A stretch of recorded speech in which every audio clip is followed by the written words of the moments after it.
Good evening, good afternoon, good morning, wherever you are. This is Otumba Who Latest Show.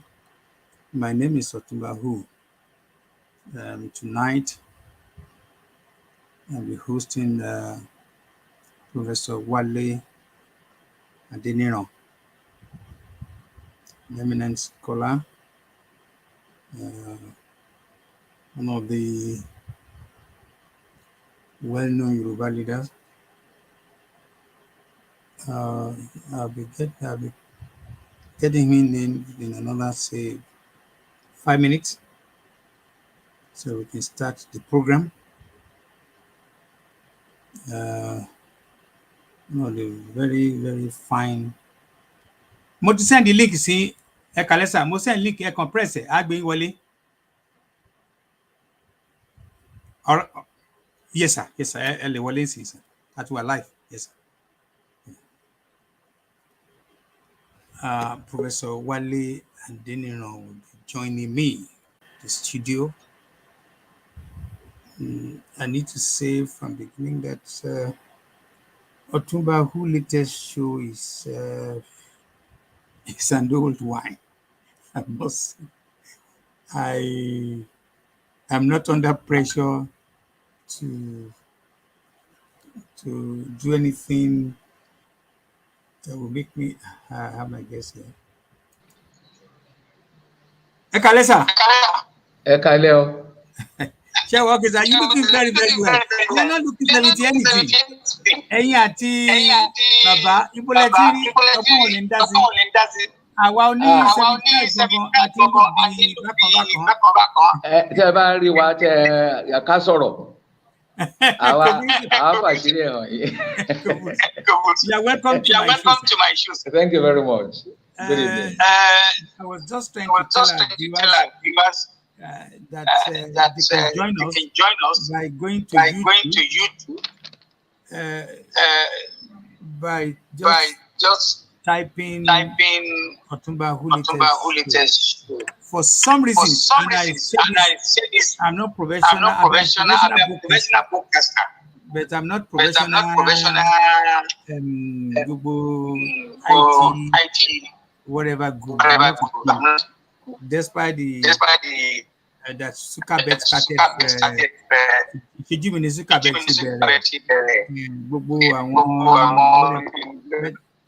I have not time to learn how to be a Zuckerberg.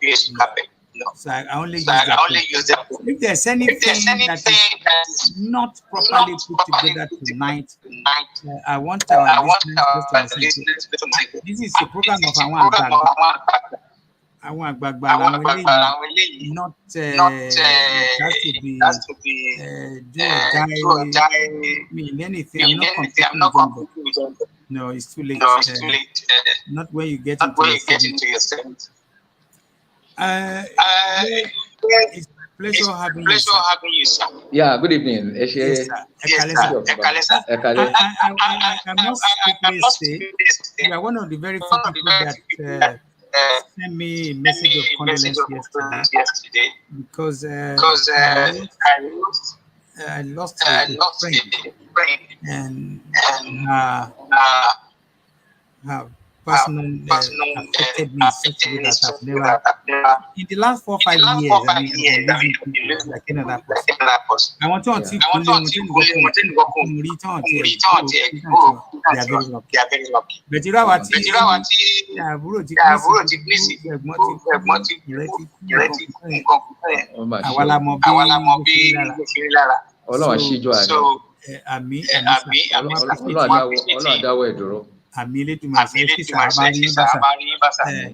What I want to try and do now is to quickly, I'm hearing myself. I just hold it. I will sort it out. Okay. I used to be apprentice. Far distance. I'm everything. All right. We have all the time. Just 1 second.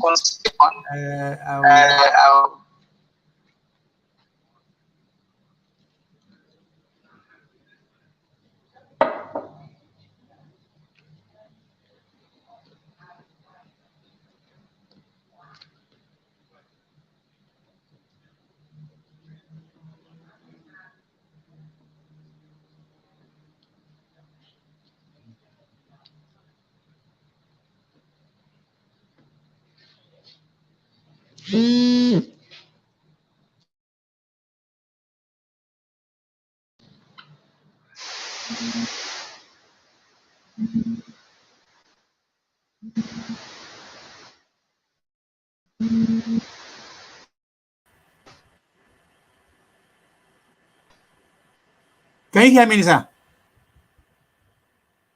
Check, me, sir. Not yet.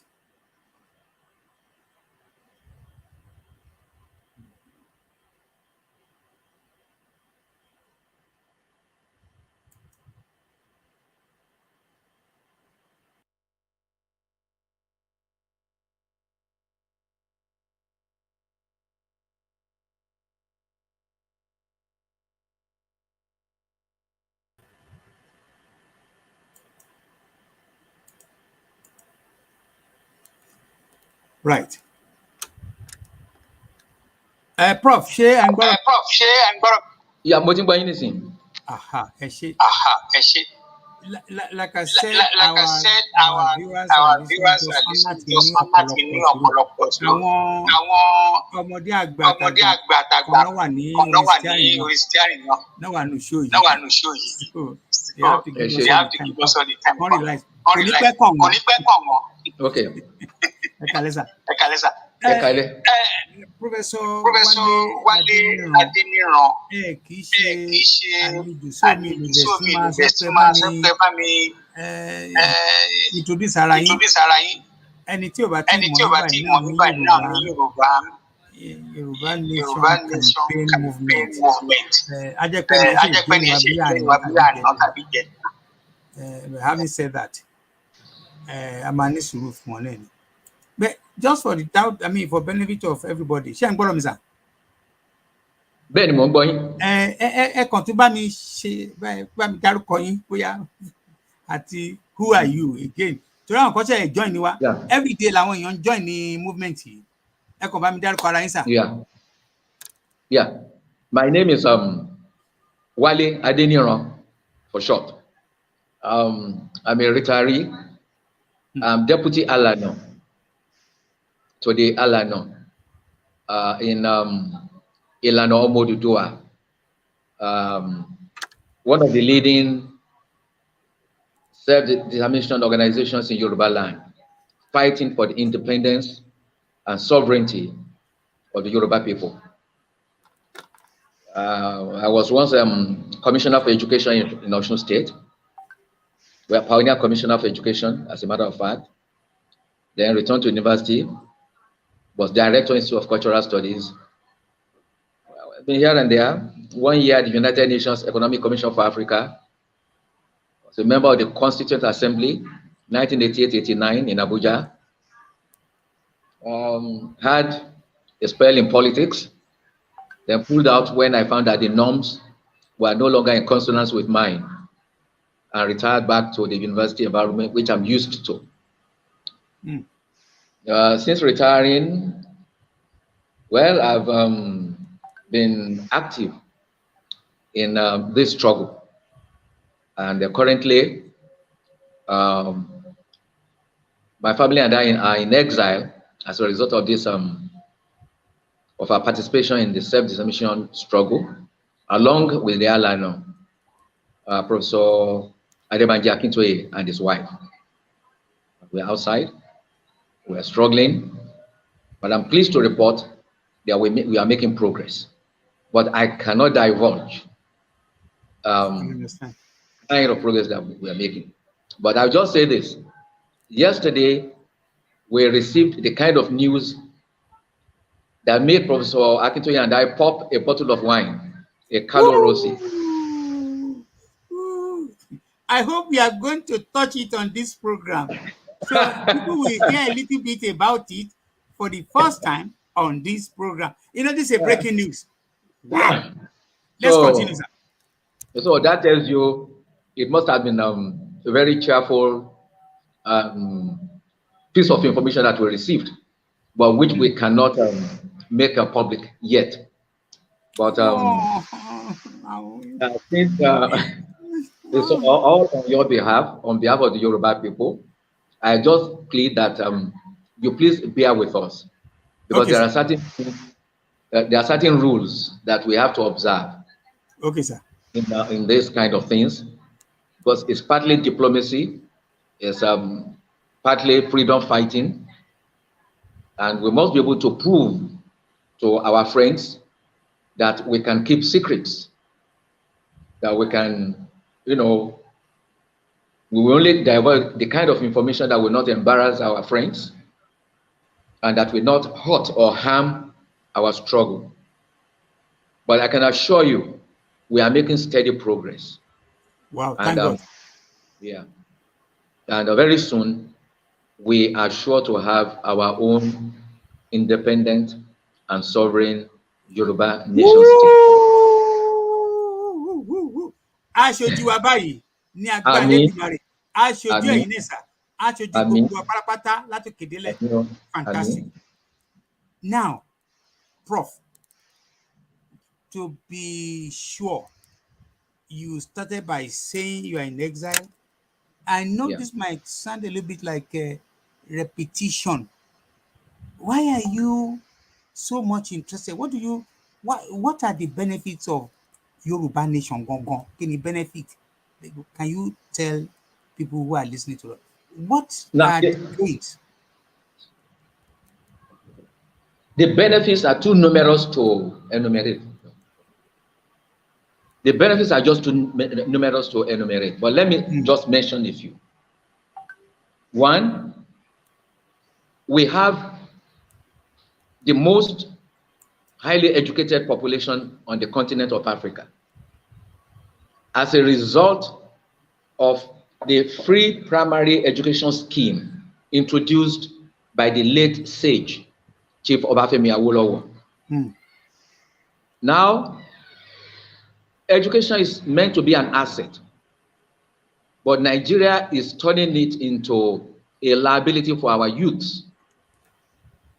Our youths go into the institutions of higher learning after having undertaken primary, secondary education, because there's hardly any parent in Yoruba land who does not ensure that their child or children go through primary and secondary education. Then they go on, either to College of Education or to the Polytechnic or to the university. They come out, there are no jobs. In my last years teaching at Obafemi Awolowo University and at Osun State University, College of Humanities and Culture, Ikire campus, I was always very, very unhappy. I would enter the class. Before me are young men and women, very eager to learn, very bright, very intelligent. But I knew that for most of them, the future was bleak because of lack of employment opportunities. And I actually challenged my colleagues, especially at OAU, that I thought ASU should make this one of the points of dispute with the federal government, that we cannot just be turning out graduates for whom there are no jobs. It's highly irresponsible. Why will I go through all the pains of making young people, burn the midnight oil, either learning how to translate from one language to the other, learning the syntax and grammar of a language, studying the literature of a particular language, going through all the rigors of university training, only to get out and there is nothing. I think it is criminal. It's more than irresponsible. It is criminal. So this kind of thing has been worrying me. And we Yorubas, our youths are the greatest victims of this kind of irresponsibility on the part of the Nigerian government. And I said to myself that in spite of my age, whatever I can do, in whatever activity I could participate to right this wrong, I would sacrifice everything to make sure that the youths have a bright future. That's one. Two, Infrastructure in Yoruba land, all infrastructure have collapsed. No good roads, no pipe-borne water, no steady supply of electricity, lack of security. Farmers have been attacked on their farms. Medicare. That's a sad story. I mean, I used to tell people, and they didn't believe it, that members of the royalty or the Saudi royalty used to come to UCH for medical treatment. Benisa. That's and true. Yeah, and top political office holders in West African countries used to come to UCH for medical treatment. Today, UCH is a shadow of itself. Now, we cannot keep quiet over such things. We cannot just fold our arms and watch things going from bad to worst. So I felt, I mean, if righting these wrongs will cost me my life, so be it. It will be worth it. Then, of course, recently, our farmers are no longer safe on their farms. Fulani headsmen, or I should call them Fulani terrorists, will invade their farms with their herds of cattle, destroy their crops, machete them, kill them, rape the women. I mean, do all kinds of horrendous things, actually committing crimes against humanity. And the Nigerian security forces only look away. I mean, we cannot continue to live with such a situation. It is unbearable. So, some of us must be prepared to speak out. Some of us must be prepared to take whatever risk is entailed in making sure that if the Nigerian government has refused to right all these wrongs, then we have no choice but get out. We have more than enough. We have the population. Our population is estimated at somewhere around 60 million in Nigeria alone. How many European countries have population of 60 million? Maybe Britain, France, and Germany. All the others, you know, it's either 3 million, 4 million, 5 million, and they are nation states, and they are doing very well. Take Sweden. Sweden is doing very well. How many Swedes are there in the world? Take Denmark, take Norway. Look at all the other countries. They are doing very well. So apart from the population, like I said, the Yoruba are highly educated. They are skilled. We know.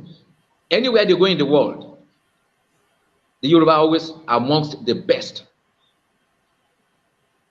Always amongst the best. So apart from this, God has blessed us like he has blessed no other race. Our land is about the most fertile in the world. And underneath the earth, we have countless resources. Gold, bauxite, name it. There was a time that the Senegalese, Malians, and Guineans used to invade Oyo, mining a particular type of how shall I put it? Mining a particular type of resource. Kind of mineral resources, special one. Yes, yes. And they said, you know, Oyo State in Nigeria or Yoruba land is one of the few places where this particular item is found. And they were streaming in. And of course, they ended up settling down, marrying wives, building homes, buying cars. We are not making use of these resources. Then look at our coastline. Our coastline is the longest in Africa, meaning we can develop many seaports. to the extent that Yoruba land will become the hub of African trade. There are so many things that we have. Look at our culture. I can boast that we have the most attractive culture on the African continent. I've been director of the Institute of Cultural Studies, so I know what I'm talking about at Obafemi Awolowo University. Along with Professor Wole Soyinka, I was a member of the board of directors of the Center for Black Culture and International Understanding, which enjoys UNESCO affiliation. Because our culture is respected the world over. Look at the artifacts from Ife. The most naturalistic art objects you can find in the world. That reminds me, when I accompanied the late Oba Okwade Shijuade Oniana Olubushe II to London, to the British Museum. Most of us who entered that museum broke down in tears when we saw the amount of art objects that had been carted away from Yoruba land, and then the aesthetics, the sheer aesthetics of these objects. To imagine that these objects were produced by our forebears. But today, we are not the beneficiaries of whatever money or income that is being generated from these objects. I mean, the Ife collections constitute one of the greatest at the British Museum. Anybody can go there and find out what I'm talking about. So we have so many things. Is it our cuisine? Is it our mode of dressing? Then our attitude to life. Even those who live in the rural areas in Yoruba land can be said to be cosmopolitan. What do I mean by that? They have a large heart. They are very hospitable. They accommodate strangers. Now in Yoruba land, it's only in Yoruba land that you find adherents of Christianity, Islam, and traditional religion living under the same roof without any conflict. Where else in the world can you find that kind of peaceful accommodation? You know, accommodating diversity. Even though we are monolingual, mono-ethnic, monocultural, but yet we respect diversity. So all these things for us are invaluable assets that are recognized the world over. People can come to Yoruba land and settle peacefully without being disturbed. And after some time, you will not even remember that these are strangers. They melt it, like somebody said. It says the Yoruba culture is so attractive that it absorbs strangers. It has a very high rate of, how shall I put it, absorption, that it allows for integration. It allows people to integrate very easily into the Yoruba society and into the Yoruba culture. So all these things are assets. They are our mode of dressing. Then our outlook on life. Then our traditional religion. Ifa. I mean, we have just too many things. And so it is in our own interest to make sure that we capitalize on all these resources for the benefit of our children and children's children by getting out of Nigeria, where we are not appreciated. There's no question, there's no doubt about it. The Yoruba are not appreciated in Nigeria. Therefore, there is no other alternative than to get out of where you are not wanted. Thank you. Well, thank you for Ibunlala, because I can understand as a professor, most professor of languages, Another thing, kí ló sì ń lọ kọ́ French sir? Mo gbọ́ pé you're a professor in French. Èmi kankan tí mò ń sọ̀rọ̀, the first outside language tí mo gbọ́ apart from English and Yoruba is German. But kí ló sì ń lọ kọ́ French sir? Kí lẹ mo gbọ́ pé professor ní in French. In language. My first degree is in French, but I then veered into linguistics, and I specialized in sociolinguistics, and of course, also combining it with cultural studies. I actually signed off as an associate professor of linguistics and cultural studies at the University of Parakou in Benin Republic. So throughout my stay, I was able to teach. I taught French language and linguistics. I also taught pure linguistics, and I taught sociolinguistics, problems of bilingualism, and so on and so forth. So this in short is my academic background. You've done very well. Like I said, a lot You of are breaking. A lot of people are asking. Can you hear me now, sir? You are breaking. Wow. Is it better now? Slightly. Many people don't believe me kí ni mo wá lọ sí Germany because I left Nigeria in 1970 to go to Germany. Yeah. Again, and I said, out of choice, it was something completely new to me. I want to try something new. That's why I decided. That's why I decided. I'm hearing you clearly now. That's why I went to Germany. So having knowledge of another language can be a thing of joy. Can be very interesting. In fact, very stimulating by me. That you are able to speak another language apart from it, first lewa lori, which is English. You are breaking again. Well, I hope is it better now? Because I'm trying to get my voice to you, but I can hear you. Chatting about Mrs. Yeah, more motion break no, but better you tell it. Better. Where is the technology and network and everything? Because I've increased the voice something here. Prof, you have just described who we are. Our Yoruba, Omoluabi ethos. There's so many things you have put together about Yoruba people. From nowhere, sir. Yeah. Ìwà wa àwọn ìwà kan wà tí à ń hù tí ò jọmọ Yorùbá. Kí ló fà á? Mi ò gbọ́ yín dáadáa o. Mo ní ẹ ti ṣàlàyé, ẹ ti describe ìwà Yorùbá, irú èèyàn tá jẹ́, ìrandíran wa, bí a ṣe jẹ́ Yorùbá, ọmọlúwàbí.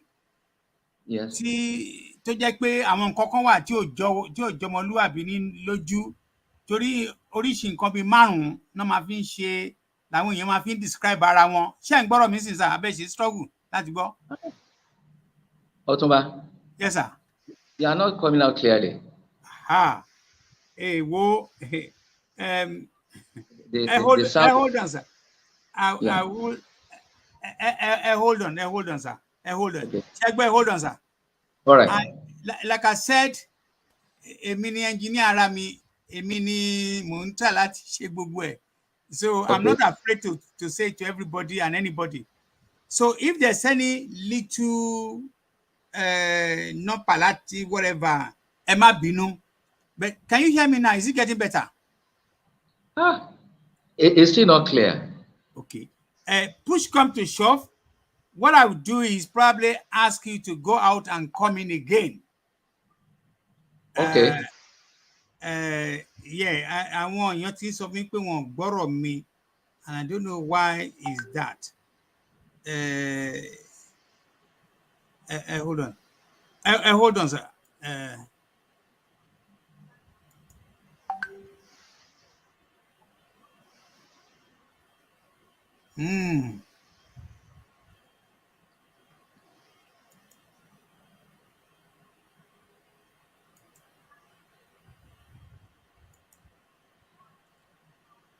Is it better now, sir? Oh, yes, it's much better now. Okay, sir. Like I said, Good. People who are listening to us, tell any reason not to find it's not very 100% professional, like palace behind me, whatever. Please bear with us. And I must also say, where I'm connecting with my honorable professor, my leader, is also part of this world. So technology one is still a little bit retarded. It's still a little bit behind. So I can assure you, where I am in London, the site could then fluctuate. So network is at least guaranteed to about 97%. 3% ó depend lórí ẹni tó ń lò ó lè fẹ́ kọ́ ọmọ náà. Prof, ṣé tí ń gbọ́rọ̀ mi sìn sà? Mo gbọ́ yín. Prof, gbogbo nǹkan tẹ́ ti describe nípa àwa Yorùbá. Kí ló sì ń fa tí àwọn kan sì ń hùwà jàgídíjàgan tán sì ń ṣe bíi pé wọ́n ń ṣọmọ Yorùbá? Ibo ni what's not wrong with them? Well, wọ́n ní àgùntàn tó bá bájá rìn á jẹ̀gbẹ́. The company you keep reflects or impacts on your character. In Nigeria, ẹsẹ̀ ẹranko ti dàpọ̀ mọ́ téèyàn. Tó fi jẹ́ pé ọ̀pọ̀lọpọ̀ àwọn ọmọ wa náà wá ń gbàgbé àṣà ìbílẹ̀.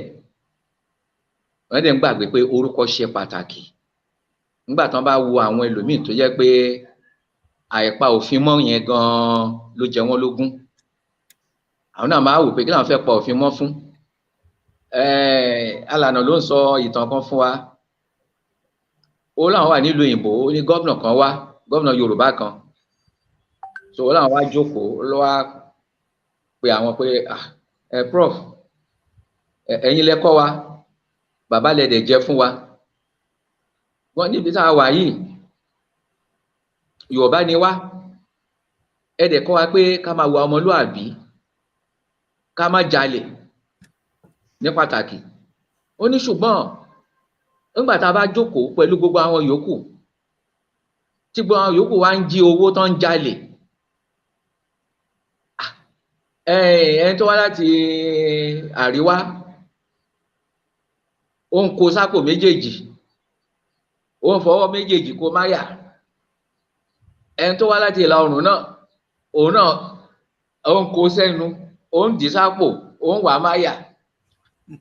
Ó lè yọ ẹjọ́ ṣé ká jókòó ká máa wò wọ́n ràn. So Prof Anito yìí ni wọ́n sọ story fún, olówó aṣòro fóun láti wá dáhùn. Oníṣòwò á sọ fún ni pé ìwọ náà lọ máa jalè nù yẹn, àbí pé má jalè kàn jókòó kó máa wò wọ́n bí mọ́. Bẹ́ẹ̀ ni nǹkan tó fà á nìyẹn. Àgùntàn tó bá bájá rìn dandan ni kó jẹ̀gbẹ́. Ẹ̀pọ̀ dẹ̀ máa ń sọ náà, ní show me your friends and I tell you who you are. So that's why the company that you keep impacts significantly on your behavior. Nǹkan tó ṣẹlẹ̀ sáwà Yorùbá nìyẹn. Ara kan tá a dẹ̀ fi ń wò nìyẹn pé kí gbogbo ẹ̀ tó parẹ́, ká yẹra kúrò Nàìjíríà, ká lè tún ọjọ́ iwájú àwọn ọmọ wa ṣe, ká lè tún wọn kọ́, kán lè wuyì láwùjọ àgbáyé. Torí nísìnyí láti sọ pé ọmọ Nàìjíríà ni mí, nǹkan ìtìjú ni, torí pé nǹkan burúkú lọ́pọ̀ mọ́ Nàìjíríà. Olè jíjà, rìbá gbígbà, jìbìtì, gbogbo nǹkan tí ò ṣáàdá Nàìjíríà ni. So nǹkan tó fà á nìyẹn. Kì í pa àwọn ọmọ wa burú, àwọn ọmọ wa ò burú. Àwa ti ń dúpẹ́ lọ́wọ́ Ọlọ́run ni pé kì í ṣàsìkò yìí ládàgbà. Táyipá àsìkò yìí náà bí wa sí ni, ṣáà náà máa yàtọ̀ ni. Ṣùgbọ́n a dúpẹ́ lọ́wọ́ Ọlọ́run, àsìkò tán bí wa sí nǹkan dáa. Àwọn tọ̀hún wọn tí wàá bà wá láṣà jẹ́, wọn tí wàá balẹ̀ wa jẹ́. So ẹ̀kọ́ tán kọ́ wa, òun náà ló ń gbé wa dúró dì sí i. A dẹ̀ ń gbìyànjú káwọn ọmọ wa rí pé ó wúlò, ká má ṣe bí tàwọn yòókù. Ìwà ọmọlúàbí yẹn ó ṣe pàtàkì púpọ̀. Ó ń gbìyànjú níyì. Bẹ́ẹ̀ ni mo gbọ́ yín. Prof, àwọn kan tún wà tí wọ́n ń sọ pé à ń sọ pé ó da Yorùbá da ẹ jẹ́ ká máa lọ àwọn kan ẹ̀rù ń bà wọ́n. ó tún ti ń dàrú o ó tún ti ń dàrú. ó tún gbé kò yé mi sà but I can check from where I need to check. Ó dàbí pé ọ̀nà Kútọ̀nù ó dàbí ọ̀nà Kútọ̀nù ó dàbí pé eré Kútọ̀nù ni wàhálà yìí ti ń ṣẹlẹ̀ o. mò ń wò ó dàbí ọ̀dọ̀ ó dàbí pé mi ò dẹ̀ lè blame yín ohun tó dé lóní kan mọ̀ òun kò tí ì yé yín sìn. Ó yẹ kí gbogbo àti èjì yín àti èjì mi ká ti wà ní Eldorado Yorùbá land wa kí nǹkan á kó gún régé kó máa ṣe dáadáa. Ṣé ẹ̀ ń gbọ́rọ̀ mi sà? Ó dàbí ohun echo. Àtọ̀dọ̀ yín àti link ọ̀dọ̀ yín ni sà because mo ti check ẹ̀ ń bí everything from here out there is fantastic. Kò sí nǹkan kan tí mo ní bí ẹ jẹ́ kí n wò. Ó dà pé link àtọ̀dọ̀ yín bí nǹkan ni sà.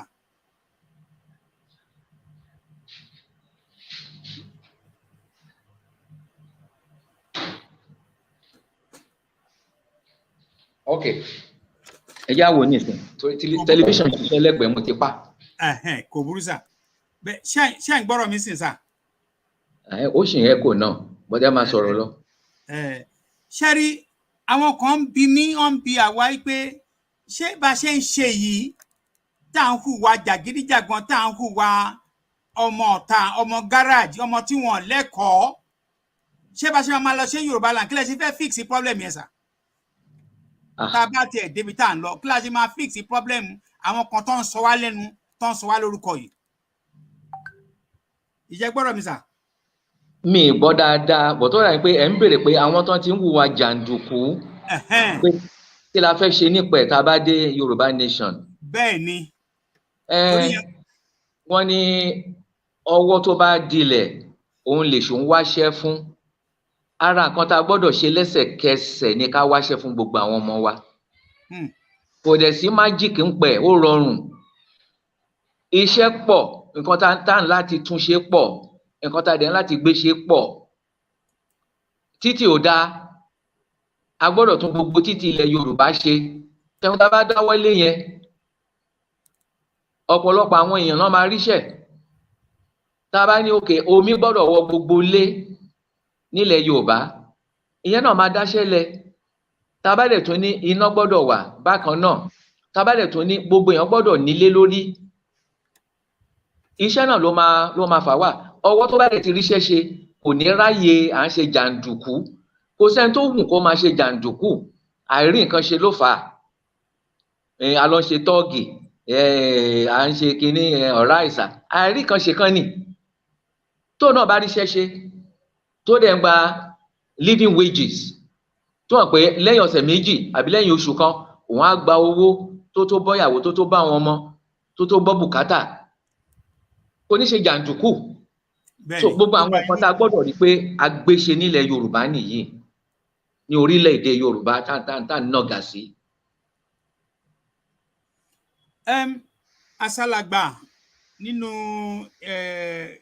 kàmpéènì yìí inú struggle tá a wà yìí bẹ́ẹ̀ bá ní gbọ́ rí àwọn nǹkan kan tó ń ṣẹlẹ̀ á dàbí pé à ń pa irọ́ ni.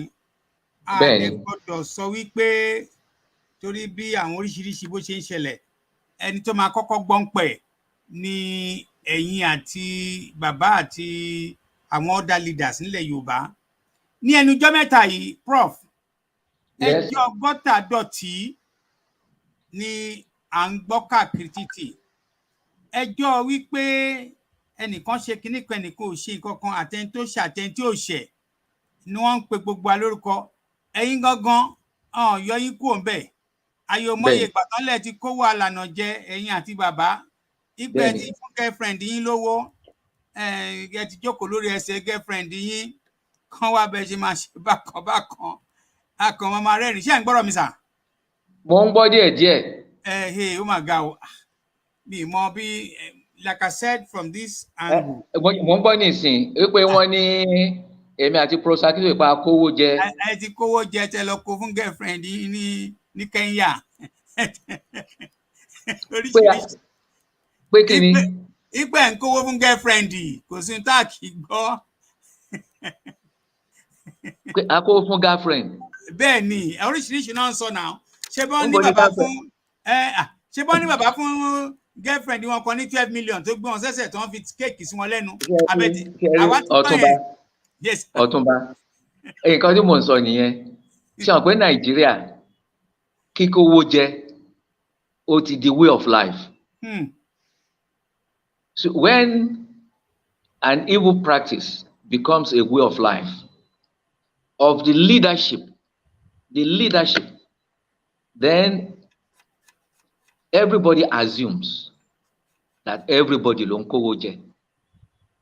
Èló la ní nílànà. Iṣẹ́ àti ẹ̀ lákàntì. Mi ò kí ń ṣe treasurer. Bàbá Akíntóyè ò kí ń ṣe financial secretary. So owó wo la fẹ́ kó jẹ́? Owó tá à ń ná ń bí ẹni Ọlọ́run bùn ó bùn mi ni. Owó táwọn èèyàn tó bá fi ránṣẹ́ sí wa ni. Àwọn tó mọ̀ pé àwọn ará bíi refugee ni wọ́n. They are living in exile. Tó dẹ̀ mọ̀ pé life in exile is very tough. Àwọn náà ràn wá lọ́wọ́. Àtàwọn ọmọ ẹgbẹ́. For example, Ìlànà USA, Ìlànà Canada, some members of Ìlànà in UK, in Japan, they send us money from time to time for upkeep. So, kí lèèyàn fẹ́ kó jẹ? And I must say,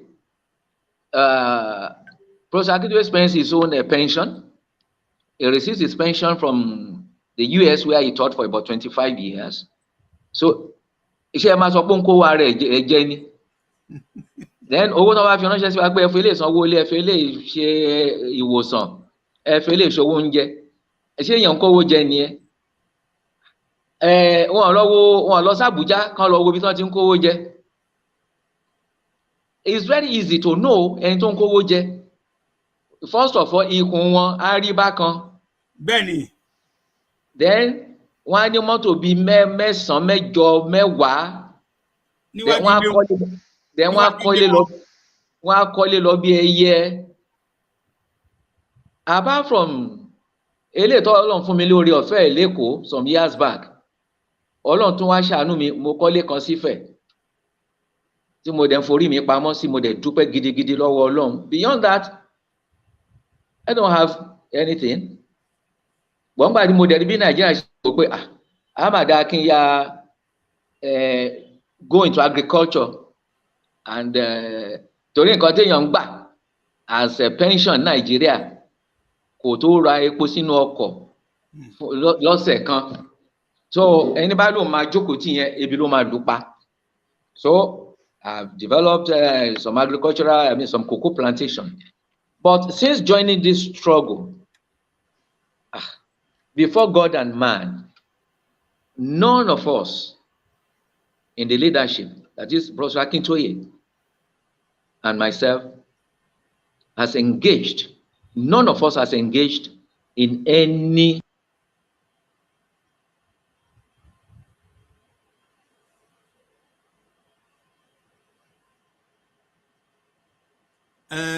as you can see, that is a network issue, and that is expected. 60-something years of independence of most of these African countries. Wọ́n tí lè dá nǹkan kan ṣe. Bẹ́ẹ̀ bá wá díẹ̀ lọ sí bóyá wọ́n ti múná lọ. Tí wọ́n bá dẹ̀ múná lọ, there's always something. Most African countries, and I think it's very, very sad. We have a large number of retarded people. Because on Ribo mi bó ṣe rí.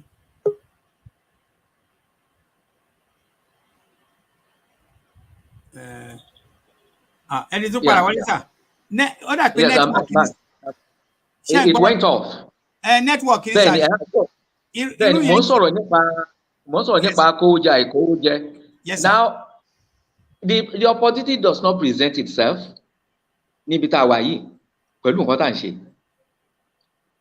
Tí a bá handle ẹni owó bóyá nígbà case Chief Sunday Igboho táwọn ọmọ wa ní Canada àti US tán fowó ránṣẹ́ sí wa ká fi sanwó lọ́ọ̀yà bá a dẹ̀ ṣe ń gbà á là ń fi document hàn wọ́n pa àti gba owó yẹn níbi tán ní ká ti lọ gbà á o màá dẹ̀ lọ straight sọ́dọ̀ sí chambers àwọn lawyers yẹn màá dẹ̀ ṣe ń san màá gba receipt mo dẹ̀ ṣe ń gba receipt yẹn màá dẹ̀ snap ẹ̀ màá fi ránṣẹ́ sí wọn kò tẹ̀ dọ́wọ́ Professor Akintoye èmi náà tó dọ́wọ́ mi ò yọ kọ́bọ̀ ńbẹ̀ iye tán láwọn fẹ́ gbà la sọ fún wọn pé ẹ bá wa wá iye báyìí o tán láwọn fẹ́ gbà o àwọn agbẹjọ́rò wọ́n dẹ̀ fi ránṣẹ́ sí wa dẹ̀ san fún wọn then ìgbà tí mo tiẹ̀ wà nípò pé ká jí owó I was Commissioner for Education in Osun State. Contractors in Kole, on-call schools. Then bursary funds were in my charge. Kọ́bọ̀ òdìmbẹ̀. Mi ò sọ eléyìí ní gbangba rí, kí n kọ́ sọ ti bursary yẹn. Ìgbà tí mo ṣe tán bẹ̀, Daily Time gbé jáde. Mo rí pé ẹnìkan ló fún wọn story yẹn pé ẹni tó wà in charge education ó jí owó bursary fund kò dárúkọ mi o but ẹ mọ̀ èmi ti mọ̀ pé mi náà bá wí ó máa ń sọ pé ẹni tó wà in charge of education ṣe bẹ́ẹ̀ mi ni Commissioner for Education pé ó jí owó bursary ìrọ̀lẹ́jọ́ yẹn ni mo lọ bá lọ́ọ̀yà mi Professor Kayode Adedeji báyìí máa pe Daily Times lẹ́jọ́ ó dẹ̀ ní yes we have the grounds but to be really sure that I had the grounds to sue I then went to my cousin, now of blessed memory, Brother Aderuju Aderemi. He was then High Court judge in Oyo. Mo ní bọ̀dá, ẹ wọ nǹkan tán kọ nípa mi. Mo ní bọ̀dá, pé mi náà ń bá wí. Ó ní kí náà kọ, mo á sọ fún. Ó ní mo ti kà. Mo lè ti kà. Ó ní mo ti kà. The next one ní kí ló wá fẹ́ ṣe ń pẹ̀. Mo ní máa pè wọ́n lẹ́jọ́ ni. Ó ní ó kárí àbúrò mi. Kágbà pé o ní pè wọ́n lẹ́jọ́. Ṣojú ẹ̀ ń bí máa sọ fún olè ní ẹ́ olè làbúrò mi ní ìsìn tó sọ pé o máa pe ẹjọ́ mo mọ̀ pé o jí owó Ọ̀ṣun state government so mi ò fọwọ́ kọ́wọ́ wọn àwọn contractors wá bá mi ní ọ́fíìsì wọ́n ló ní báwọn ṣe máa ń ṣe táwọn bá gba contracts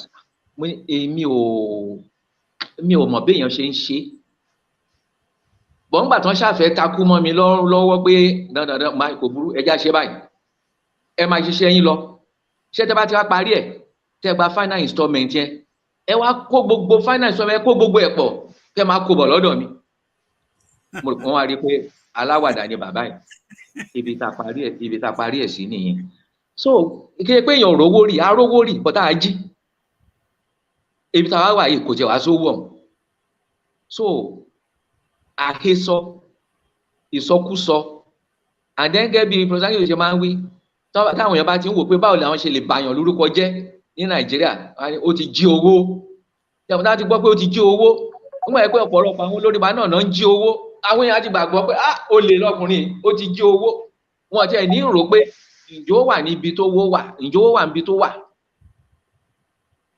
So these are the things, these are the problems, but one thing is this, I'm clear in my conscience. I have never mismanaged public funds, and I will never do it. And it's not in my history. I was blessed to have had a father who was a parliamentary secretary in Chief Obafemi Awólọ́wọ́'s cabinet. Bàbá tèmi ò fọwọ́ rá. Wọ́n lè sọ fún mi, nǹkan tó bá jọmọ́ ẹ̀gbin kí n má súnmọ́. Ìgbà tí mo wà ní council assembly, táwọn kan fẹ́ wá bribe mi pé ká lè ṣe because I was in local government administration and that was committee 18 ká lè ṣe nǹkan tó máa favour wọn. Bàbá tó bí mi ti sọ fún mi pé kí n ṣọ́ra o àwọn kan máa gbówó wá fún mi kí n má gbà o mo ní bàbá kò jẹ́ nípa ẹ̀sọ́ mi ò ní gbà. Lóòótọ́ láàrin bí ọ̀sẹ̀ méjì wọ́n gbé owó táwọn wí dé. Way back in 1988 there was 1 million naira. Mo dẹ̀ sọ fún wọn mo dẹ̀ bí wọn mo ní ǹjẹ́ morúkọ tí mò ń jẹ́ ṣé ẹ mọ bàbá tó bí mi wọ́n ní bẹ́ẹ̀ ni mélòó lẹ ti gbọ́ pé ó gbowó rí pé ó gba rìbá rí wọ́n làwọn ò gbọ́ rí mo ní òun ló bí mi òun ni mo jọ èmi náà mi ò ń gba rìbá o ṣùgbọ́n nǹkan tí n bá lè ṣe fún yín lóòótọ́ àti lódodo màá ṣe fún yín láì gba kọ́bọ̀ because I believe in serving humanity. There's a lot of benefit in serving humanity selflessly. Ègún dẹ̀ wà nínú pé kéèyàn máa kówó ìlú jẹ. There is a cost that attaches to it. If you steal money, if you embezzle money, you may not be caught. Somehow, you or your descendants will pay for it. I believe that very strong. I believe that very strong. Owó ẹkún làwọn Yorùbá ń pè é. Owó ẹkún ẹ lè fi ra ẹ̀rí. Owó ẹkún yẹn. So èmi báyọ̀ ṣe o. Ẹ bá dẹ̀ sọ ń pa mi, ó kàn fẹ́ bà mí lórúkọ jẹ́ ni, kò dẹ̀ sẹ́ni tó lè bà mí lórúkọ jẹ́ nítorí mi ò ní rìn bí ìbàjẹ́. Ẹ ṣe sà. Òun ló jẹ́ kémi náà níran story kan. Lot of people á ní ó ti mọ àwọn Awólọ́wọ̀. This is an experience I'm sharing with the whole world. Tí wọ́n bá gbọ́ lé ní maybe another 10 years, wọ́n á gbọ́ pé àwọn kan ní báwo ló ṣe mọ àwọn Awólọ́wọ̀ tó lówó lọ́wọ́, tó ṣe gbá tó ṣàwo. Mo ní mi ò mọ̀ tẹ́ mí ni o. Nítorí wípé Professor Adeniran mo fẹ́ sọ story kan fún yín. Mo gbọ́. Archbishop of Cathedral Church ní Marina, ìgbà tó fẹ́ install as Archbishop of Kini Church yẹn gbà yẹn. I remember very well. Late Baba Ọbáfẹ́mi Awólọ́wọ̀, ìgbà yẹn máa ń ra mọ́tò nǹkan kan, náà bá ní kó ra mọ́tò kó lè fi ṣe present fún ọjọ́ yẹn gangan. Unfortunately, mọ́tò yẹn ò dé ìjọ yẹn, brand new car, Mercedes-Benz, 30,000 naira.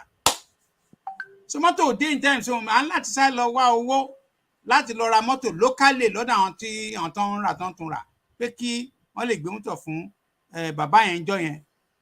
Adétìlóyè bí kinní kan ni bàbá náà ń jẹ́. Bẹ́ẹ̀ni. Ṣárí sà. Adétìlóyè. Bẹ́ẹ̀ni. Ṣárí thereafter, ìgbà tí mọ́tò tèmi ti order ṣe wá dé lẹ́yìn event yẹn, mo wá lọ gba mọ́tò àdúrà àti gbogbo ẹ̀. Mo wá lọ ta mọ́tò yẹn.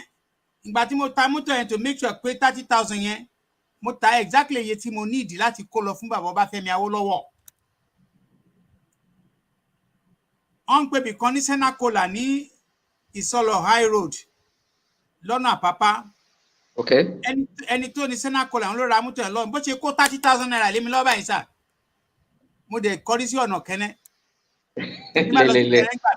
Máa ń lọ́jọ́ méjì jọ́ mẹ́rin, máa ń lọ́sẹ̀ kan bẹ̀. Bí mo ṣe dé Kẹ́nẹ́ lọ́wọ́ alẹ́ ẹ̀wẹ́, Ọlọ́run kó fọ̀run kẹ́ gbogbo wọn. Mo bá àwọn èèyàn oríṣi èrò pọ̀ ń bẹ̀. Àwọn Bọ́lágé, bàbá Adébánjọ, àwọn Àjàyí, àwọn gbá àwọn àwo Olúmádé, nǹkan kan pọ̀ ń bẹ̀. So àwọn tí wọ́n bá ti jẹun tí wọ́n ti ń kọ́ wá ń yọsẹ̀ nǹkan kan. Towards the end, ó kọ́ àbí mẹ́rin kan bẹ̀. Ní bá kówó yẹn, mo ní bàbá, mo ní owó tí mo gbà lọ yín láti fi ra mọ́tò yẹn rèé. Wọ́n wò mí báyẹn ní èwo wo. Mo lówó tí. Voice yẹn tún ti yí padà. Voice yẹn tún ti yí padà. Ṣé ẹ ṣe ń gbọ́ sí i? Mo ń gbọ́ nísìnyí. Mo kówó yẹn fún wọn. Bàbá Ọbáfẹ́mi Awólọ́wọ̀ ní kán yọ 10,000 naira ń jọ́nà lọ́hùn. Kán kó fún mi. Pé it's very unusual. Ṣé ń gbọ́dọ̀ mi sà? Mo ń gbọ́. So mo kàn fẹ́ sọ fún yín pé àwa gangan sí èmi ní rẹ́kọ̀dì pé mi gangan ò ń ṣe oníjẹkújẹ, ẹni tí ò ní tìjú. It's not my style. Mi ìbá ń lé. Èmi tẹ̀ tí wọ́n lè jẹ́ mọ́tálíkà. So tí a bá parọ́ mọ́ wa tó ní kinní kan la ṣe, nǹkan kan la ṣe, a kàn máa ń rẹ́rìn-ín ní pé ó kù yín, ó kù conscience yín, ó dẹ̀ kù yín, ó kọ́ lọ́run. But let's make progress. Bàbá, àwọn nǹkan kan yọ àwọn ọmọ Yorùbá lẹ́nu. Èní ìjà ọ̀la àjà. Ṣé ń gbọ́dọ̀ mi sà? Mo gbọ́ díẹ̀. Ó máa ṣe o pẹ̀lú nẹ́tíwọ̀kì yìí. Àwọn nǹkan kan ṣẹlẹ̀ ní ẹnu jẹ́ mẹ́ta yìí. Yes, ó dà sí nísìn. Ní ẹnu jẹ́ mẹ́ta yìí, máa dẹ̀ wá specific. I will go straight to the point.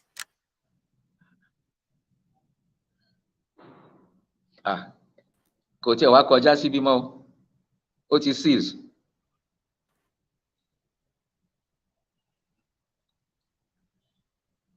Mi ò gbọ́ yín mọ́ rárá. Kí lorúkọ mi sí Abíọ́lá? ìkànnà media ó dẹ̀ pè wọ́n pé kán parí ìjà yẹn wọ́n dẹ̀ sọ̀rọ̀ yẹn lọ ṣé à ń gbọ́rọ̀ mi sà.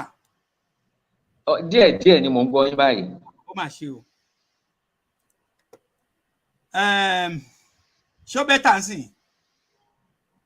kò tí bẹ́tà. ó dà pé network ni. ó dẹ̀ clear dáadáa tẹ́lẹ̀. bẹ́ẹ̀ ni network ló máa jẹ́ sà kì í ṣe lọ́dọ̀ network because everything gbogbo ẹni mò ń wò lórí screen mi bí everything is fine but network yẹn ni problem. ṣé nàìjíríà lẹ wà ní. nàìjíríà kẹ UK ìlú ọba ilé mi ọ̀dọ̀ mi ò jìnnà sí ilé queen.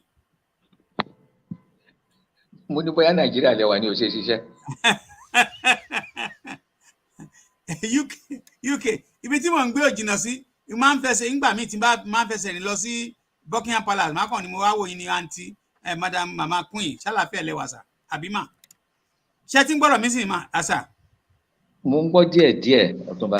ó máa ṣe o torí ọ̀rọ̀ yìí ṣe pàtàkì gangan torí a lè continue báyìí ká máa pera lórúkọ tá a jẹ́ tán sọ wá káwọn kan kí wọ́n rò pé ìtorí pé ibi tí àwọn ò mọ nǹkan kan ju pé kán máa halẹ̀ mára kẹ́ máa halẹ̀ mọ́ ẹlòmíì kẹ́ máa pẹ́ ẹlòmíì lórúkọ. ní ìjẹta bí ìjẹrin ìkànnì àwọn media presenters wa ó pe màmá Dr. Fashakin wọ́n pe jókòó wọ́n pe national vice chairman Yoruba self-determination movement wọ́n pè wọ́n sórí ìjókòó wọ́n parí ìjà fún wọn ìjà yẹn dẹ̀ ti tán ńgbà tí wọ́n parí ìjà tán wọ́n dẹ̀ sọ pé kó tún máa lọ in peace kó sì máa lọ in peace kó má sí jà mọ́. ó mà ga o.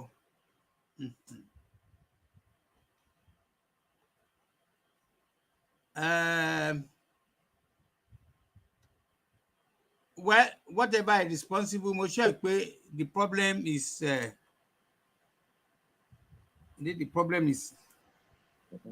yeah, ó ti padà nísìnyí.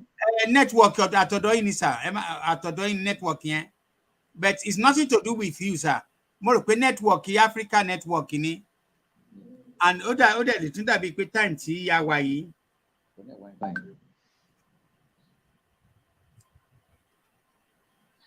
ṣé tí ń gbọ́rọ̀ mi sà. yà mo ń gbọ́ nísìnyí. ṣe rí nǹkan tí mo ṣe dárọ̀ yìí lẹ̀ torí mo mọ̀ pé fẹ́ make national statement kan máa ń fi àyè yẹn lẹ̀ towards the end. ẹjọ́ mo ń bọ̀. Yes sir. ṣé kí n kúrò ní wifi náà mo ń lò.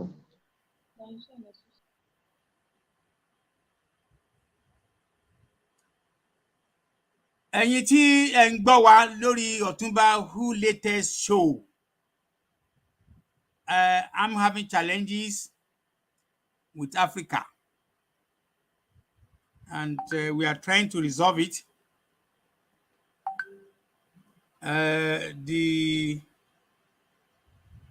I hope very soon we'll be able to get on top of it. So ẹ jọ̀ọ́ ẹ̀yin tẹ́ bá ti wọlé ẹ bá wa invite àwọn ẹlòmíì kí wọ́n join ní wa kán darapọ̀ mọ́ wa. This is wọ́n lè tún wọlé. Yes, mo ti wọlé. Ṣé àwọn ọmọ mi tí wọ́n ti bá yín change kankan bóyá nǹkan náà amen tàbí. àtijọ́ ṣe I've switched from Wi-Fi to. ẹ má lẹ́ ti jọ ṣé wọ́n ti bá yín. An illiterate technologically.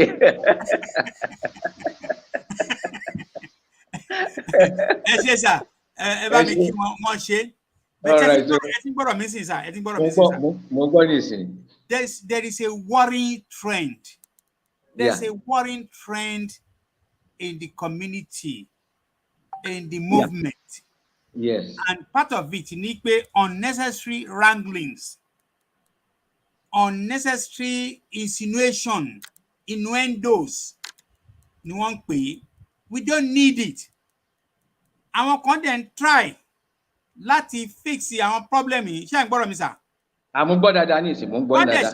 bọ́dẹ̀ ṣe ń fix ẹ̀ làwọn kan dẹ̀ ń dàrú. Prof ẹ̀yin là ń wò wájú ẹ̀sìn wájú là ń wò àti ẹ̀yin àti bàbá àtàwọn other national leaders. Kí la fẹ́ ṣe ń pa ọ̀rọ̀ yìí? Kí lẹ̀ ń ṣe ń pẹ̀? Torí à ń wakọ̀ lọ síwájú àwọn kan ń wà sẹ́yìn. Èyí tẹ́ wà àtìrí ìtura yìí kì í ṣe ta fẹ́. Ẹ jẹ́ kí a typical example of ohun tó ṣẹlẹ̀ about 3 or 4 days ago. Tí one of the media presenters tó wò lọ́kàn ara ẹ̀ tó dẹ̀ pé àwọn èèyàn kan tó pè wọ́n jókòó tó ń dẹ̀ sọ́lọ tó ń sọ́bọ̀ tí almost about 9,000 people tó ń view all over the world tó ń dẹ̀ rí tó ṣẹlẹ̀. 2 days after Professor Adeniran, this is very painful. Láṣẹ tí wọ́n rí ẹnìkan láàrin wa ló bẹ̀ẹ̀ sí send toxic innuendos ló bẹ̀ẹ̀ sí send oríṣiríṣi nǹkan tí ò yẹ kó ṣe tó ń threaten ìkànnú ara wa. Because I'm saying it, sir. Yeah, I'm following you. Any threat to you, sir, is a threat on all of us. There's no reason tí ẹnì kankan láti máa ṣerú ẹ̀. Ẹ jẹ́ ká bára sòótọ́ ọ̀rọ̀ sà. Ẹ jẹ́ ká yá wa brain. There must be an end to all this kind of rubbish and nonsense. Òun lèmi àti yín ti sọ lálẹ́ tí show prove pé àgbà nǹkan kan di kíní ìjú pé ìfẹ́ tẹ́ ẹ ní ni sà. Ibi tẹ́ ẹ gbé bá ilé ayé yín dé, ebi ò lè pa yín, ìyà ò lè jẹ yín. Àwọn kankan wà tẹ́ bá ìfẹ́ gbé lóyìnbó, ẹ máa gbé lóyìnbó nírọ̀rùn ni. Àwa tá à ń sọ̀rọ̀ gangan, nǹkan kò ṣe ebi ò pa wá, ìyà ò jẹ wá. So kí ni nǹkan tá à ń sọ? Kí ẹnìkan máa sọ pé òun jẹ́ ìtorí pé bóyá inú gọ́tà ló ń gbé dàgbà rí, a máa bẹ̀ sí sọ̀rọ̀ sí wa lára. It's not done. Kí lẹ̀ ń ṣe ń pẹ́ bàbá? Ọ̀rọ̀ yìí kàn yín. Ọ̀túnba. I need to face people like you. Kí lẹ̀ ń ṣe ń pẹ́ sà? Ẹ lè sọ pé ẹ gbọ́ gbogbo oríṣiríṣi tó ń ṣe.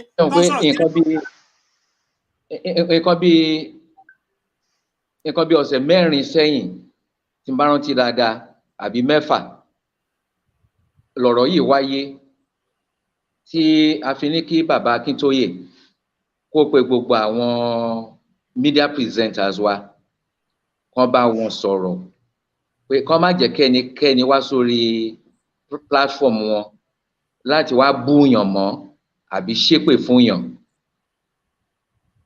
Mo dẹ̀ rò pé ìyẹn á jẹ́ kí gbogbo èèyàn dẹ́kun kinní yẹn. Ṣùgbọ́n mo láti sọ fún yín Ọ̀túnba, nǹkan tí mo gbọ́ láàárọ̀ yìí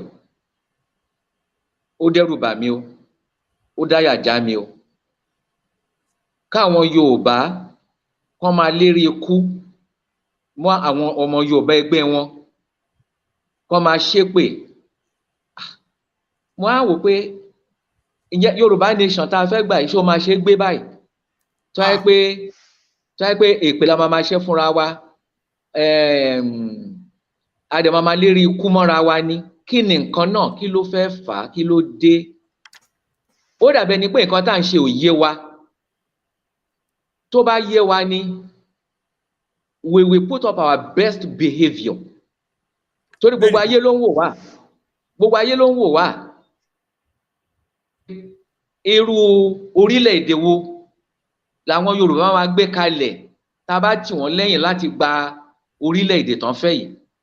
Ẹ wo South Sudan nísìn, wọ́n para wọn bí ìgbà tí èèyàn bá ń pe sunsun. A dẹ̀ gbọ́ pé àwọn world powers tó ń support wọ́n kábàámọ̀, wọ́n regret ẹ̀ pé táwọn bá mọ̀ pé bó ṣe máa rí nìyí ni àwọn ò ní support wọn kọ́ ní South Sudan. Mo á wò pé ǹjẹ́ ọ̀rọ̀ wa ò kí ń lọ sí ọ̀rọ̀ bíi ti South Sudan báyìí? Torí kí ló fẹ́ fa pé ká máa búra wa? Kí ló fẹ́ fa pé ká máa ṣépè fúnra wa? Kí ló fẹ́ fa pé ká máa lérí ikú mọ́ra wa? Fún kí ni? Ṣebí tá a bá gba orílẹ̀-èdè òun, gbogbo àná lájọ máa gbé ń bẹ̀.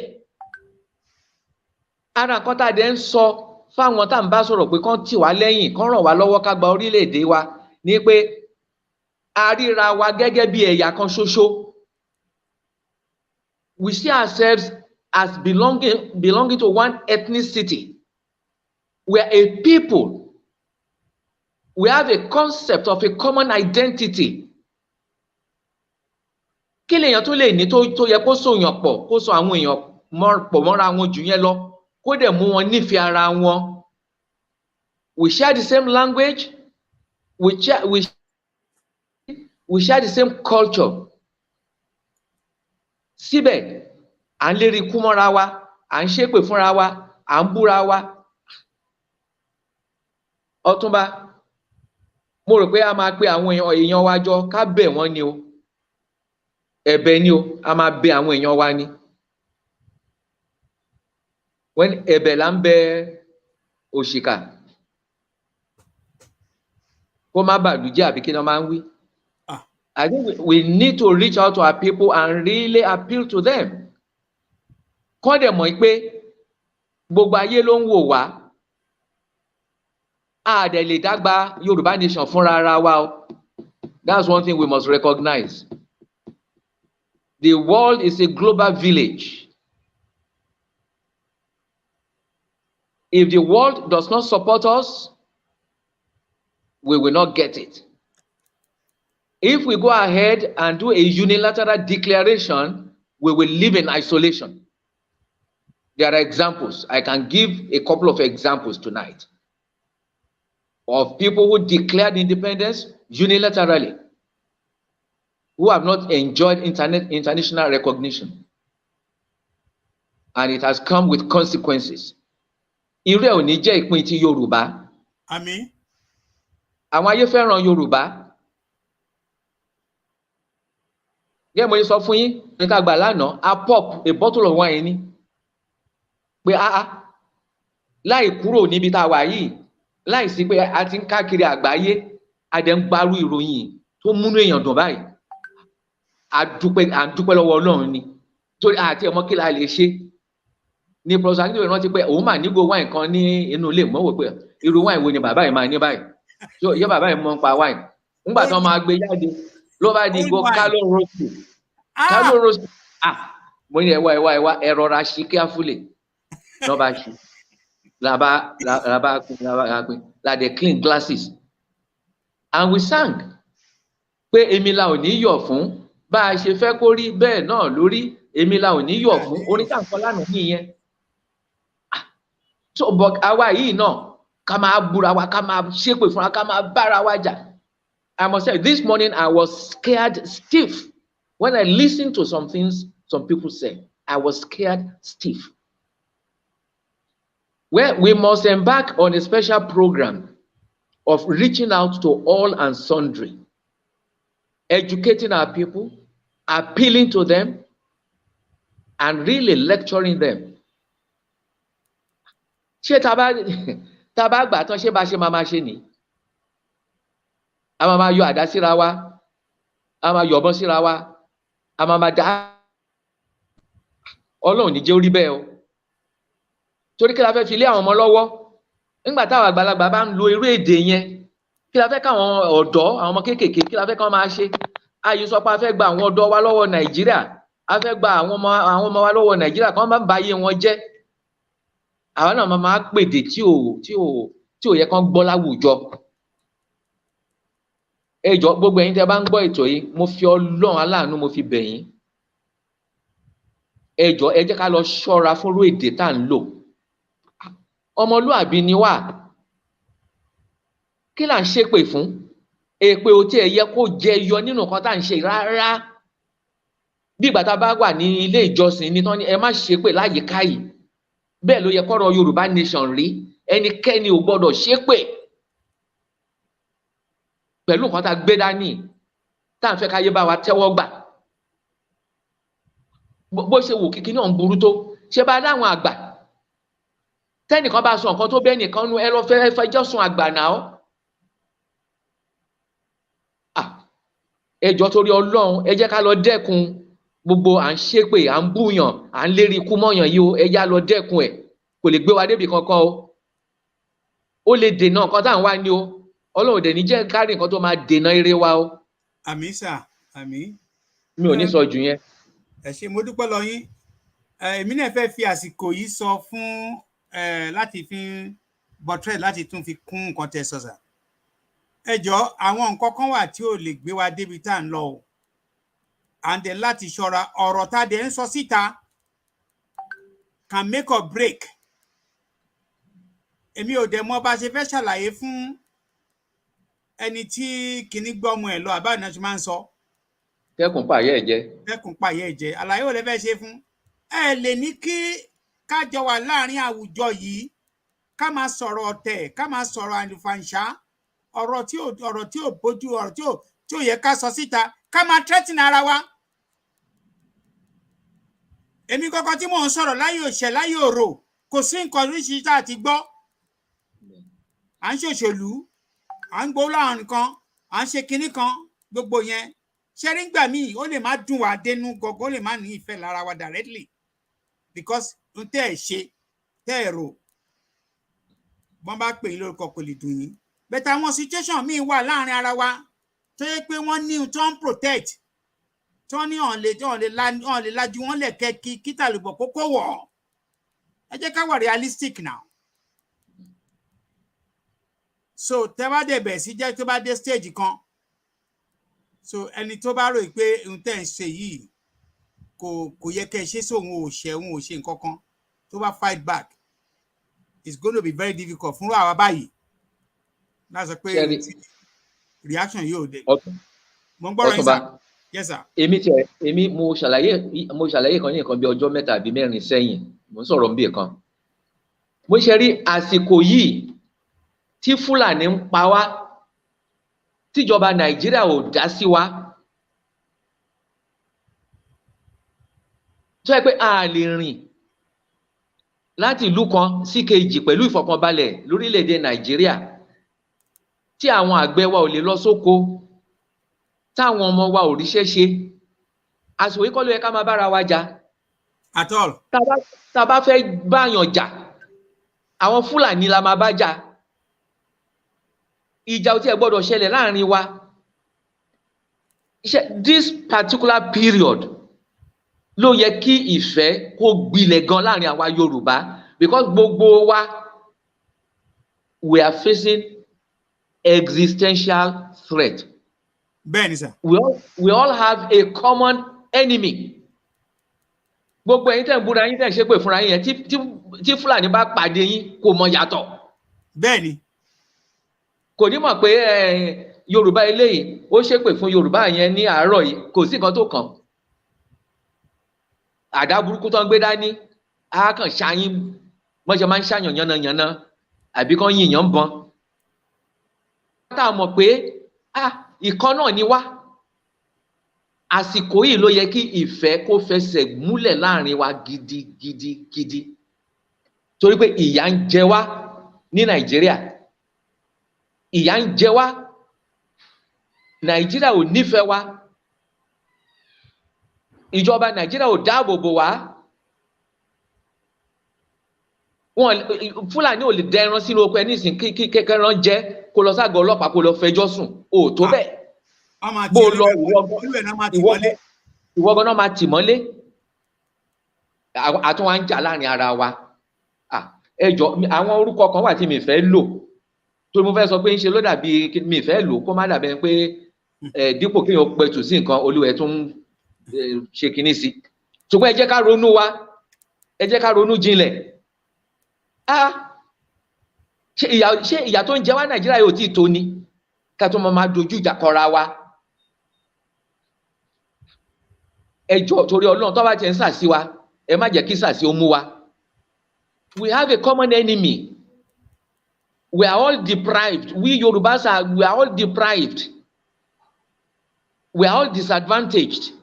We are underprivileged in Nigeria. That's our common experience. Gbogbo wa nìyẹn. Ẹ tó wà lóṣèlú gan tó dipò mú, ìyà ń jẹ. Bẹ́ẹ̀ni. Lẹ́nu nínú ìjọba ń bi tó wà yìí ni. Ẹni tó ṣì ń dipò tó ga jùlọ mú láàrin àwa Yorùbá nìyẹn. is the highest political office holder, Yoruba political office holder today in Nigeria. But see what he's going through. Ṣé àyè ò tó ni? Okay, nísìn wọ́n fẹ́ gba gbogbo waterfront wa. Gbogbo etí odò wọ́n fẹ́ gbà. Wọ́n gbé bí lọ, wọ́n fẹ́ gbà. À ń bára wa jà. Dípò ká dojúkọ yẹn ká bá wọn jà ìjà fẹ́ẹ̀kú kí náà ní kan máa bí wá pé kí ló dé ká ní wọ́n fẹ́ gba source of livelihood wa nígbà tó ń bá gba ojú odò wa gbogbo tá ọlọ́ṣun ò lè lọ sọ́ṣun mọ́ tó gba ṣèjì rẹ̀ tó gba ọ̀wẹ́ nà kí ló kù tó gba etíkun. Ó ti tán. Ẹ jọ̀ọ́ ẹ̀yin ọmọ ìyá mi mo rọ̀ wá ẹ jẹ́ ká ronú o. Ara bí wọ́n tún sọ pé o ò lè gbẹ́ kànga lẹ́yìn kùlé ẹ láì yẹ kó lọ gbàṣẹ l'Ábùjá. Àronú sí gbogbo yẹn. Ṣé èyí ò tó ronú sí? Ká máa bára wa jà. Gbogbo ẹ̀ tẹ́ ń búra yín tẹ́ bára yín jà. Ṣé tẹ́ bá dẹ́kọ̀ ní wákàtí ṣé ẹ tó gbé mọ́tò sọ́nà pẹ́ lọ sí Ìbàdàn? 30 years ago, 40 years ago, I could to Ìbàdàn. Tó bá kúrò lẹ́kọ̀ọ́ lágo 6 gan nísìn ṣọ́kàn ẹ balẹ̀ ìbò kúrò lágo 6 àárọ̀ ṣé gbogbo àwọn nǹkan wọn yóò tó ronú sí? Ẹ jọ̀ọ́ ẹjá ronú jinlẹ̀ o. Yorùbá ò lọ́ta láàrin Yorùbá lọ́wọ́ tá a wà yìí o. Kò sí Yorùbá tó gbọ́dọ̀ rí pò ń lọ́ta láàrin Yorùbá o. Lọ́ta láàrin ara wa o. Àwọn tó ń pa wá àwọn tó ń fi àjẹ wá àwọn lọ́ta wa o. Ẹjá ronú wa jinlẹ̀ o torí Ọlọ́run. Ẹ ṣé sà. From my own the only thing tí fẹ́ àdì ni pé mi ò ní láti tọ́ra mi tó máa lọ kàwé jù mí lọ púpọ̀ jù bẹ́ẹ̀. One thing I know anywhere in the whole world wọ́n ń pe àwọn nǹkan kankan ní rule of law. Rule of law àti mechanisms ẹ̀yẹn òun ló dàbí pé bóyá torí pé àti nílùú tiwa níbẹ̀ ohun tá à ní gbà tá a bá dé ìlú tiwa ká má bẹ̀rẹ̀ sí encourage ẹ̀ ń sìn. Kò sígbà tí ẹ̀yin leaders then you come together to set up a kind of a working committee or body tí a fi òfin lẹ̀ pé ẹnì kọ̀ọ̀kan lè jínú yàrá ẹ̀. Ẹni tó bá ní problem pẹ̀lú thinking tàbí tó bá ní issues kó lọ sí hospital ẹnì kọ̀ọ̀kan lè jí kó bẹ̀ sí send àwọn messages sọmọlàkejì ẹ kó máa dá sí ìdí sí lára kó máa bàtà yí ẹ kó máa ṣépè. Èpè tó jẹ́ pé ńgbà míì tẹ́ bá ṣe kò dẹ̀ tí yí àwọn kan ní pé èpè ń ṣe nǹkan tí èèyàn máa fi ń ṣeré torí èpè máa ń jà tí èpè bá débi tó ń lọ tí ò bá rí ẹni tó bá débẹ̀ tí ò rí ẹni tó ń ṣépè fún tí èèyàn ò jẹ́ èpè máa padà lọ bó ń tọ̀hún ni. So ẹ jẹ́ ká rore. So ẹ̀yin national leaders wa sir, I'm repeating it. You need to come quickly, fast, swiftly with a body that need to be in place. Ìkankan gbogbo wa is not above the law. Ẹni tí ó bá tún break rule and regulations in Yorùbá tó bá choose láti máa send the toxic voice notes káàkiri àtẹni tó bá gbà media tó bá gbà àtẹni tó gbà fún rẹ̀ they are going to be punished. Mi ò rò pé yẹn pọ̀ jù fún wa sà torí gbogbo àtàwọn sọ ta fi ní peace of mind níbi tá a wà káàkiri ìlú òyìnbó òun ní pé these are rules, these are laws, these are regulations that are in place to make sure pẹ́nìkan kò lè wo ṣùṣù kó máa pè é lórúkọ. Àwọn ọ̀wà kan wà tó yẹ pé à ń hù láàrin ara wa tẹ́ pé Ọlọ́run ló tiẹ̀ ní ká má sí náà ká má sí tòsí ara wa.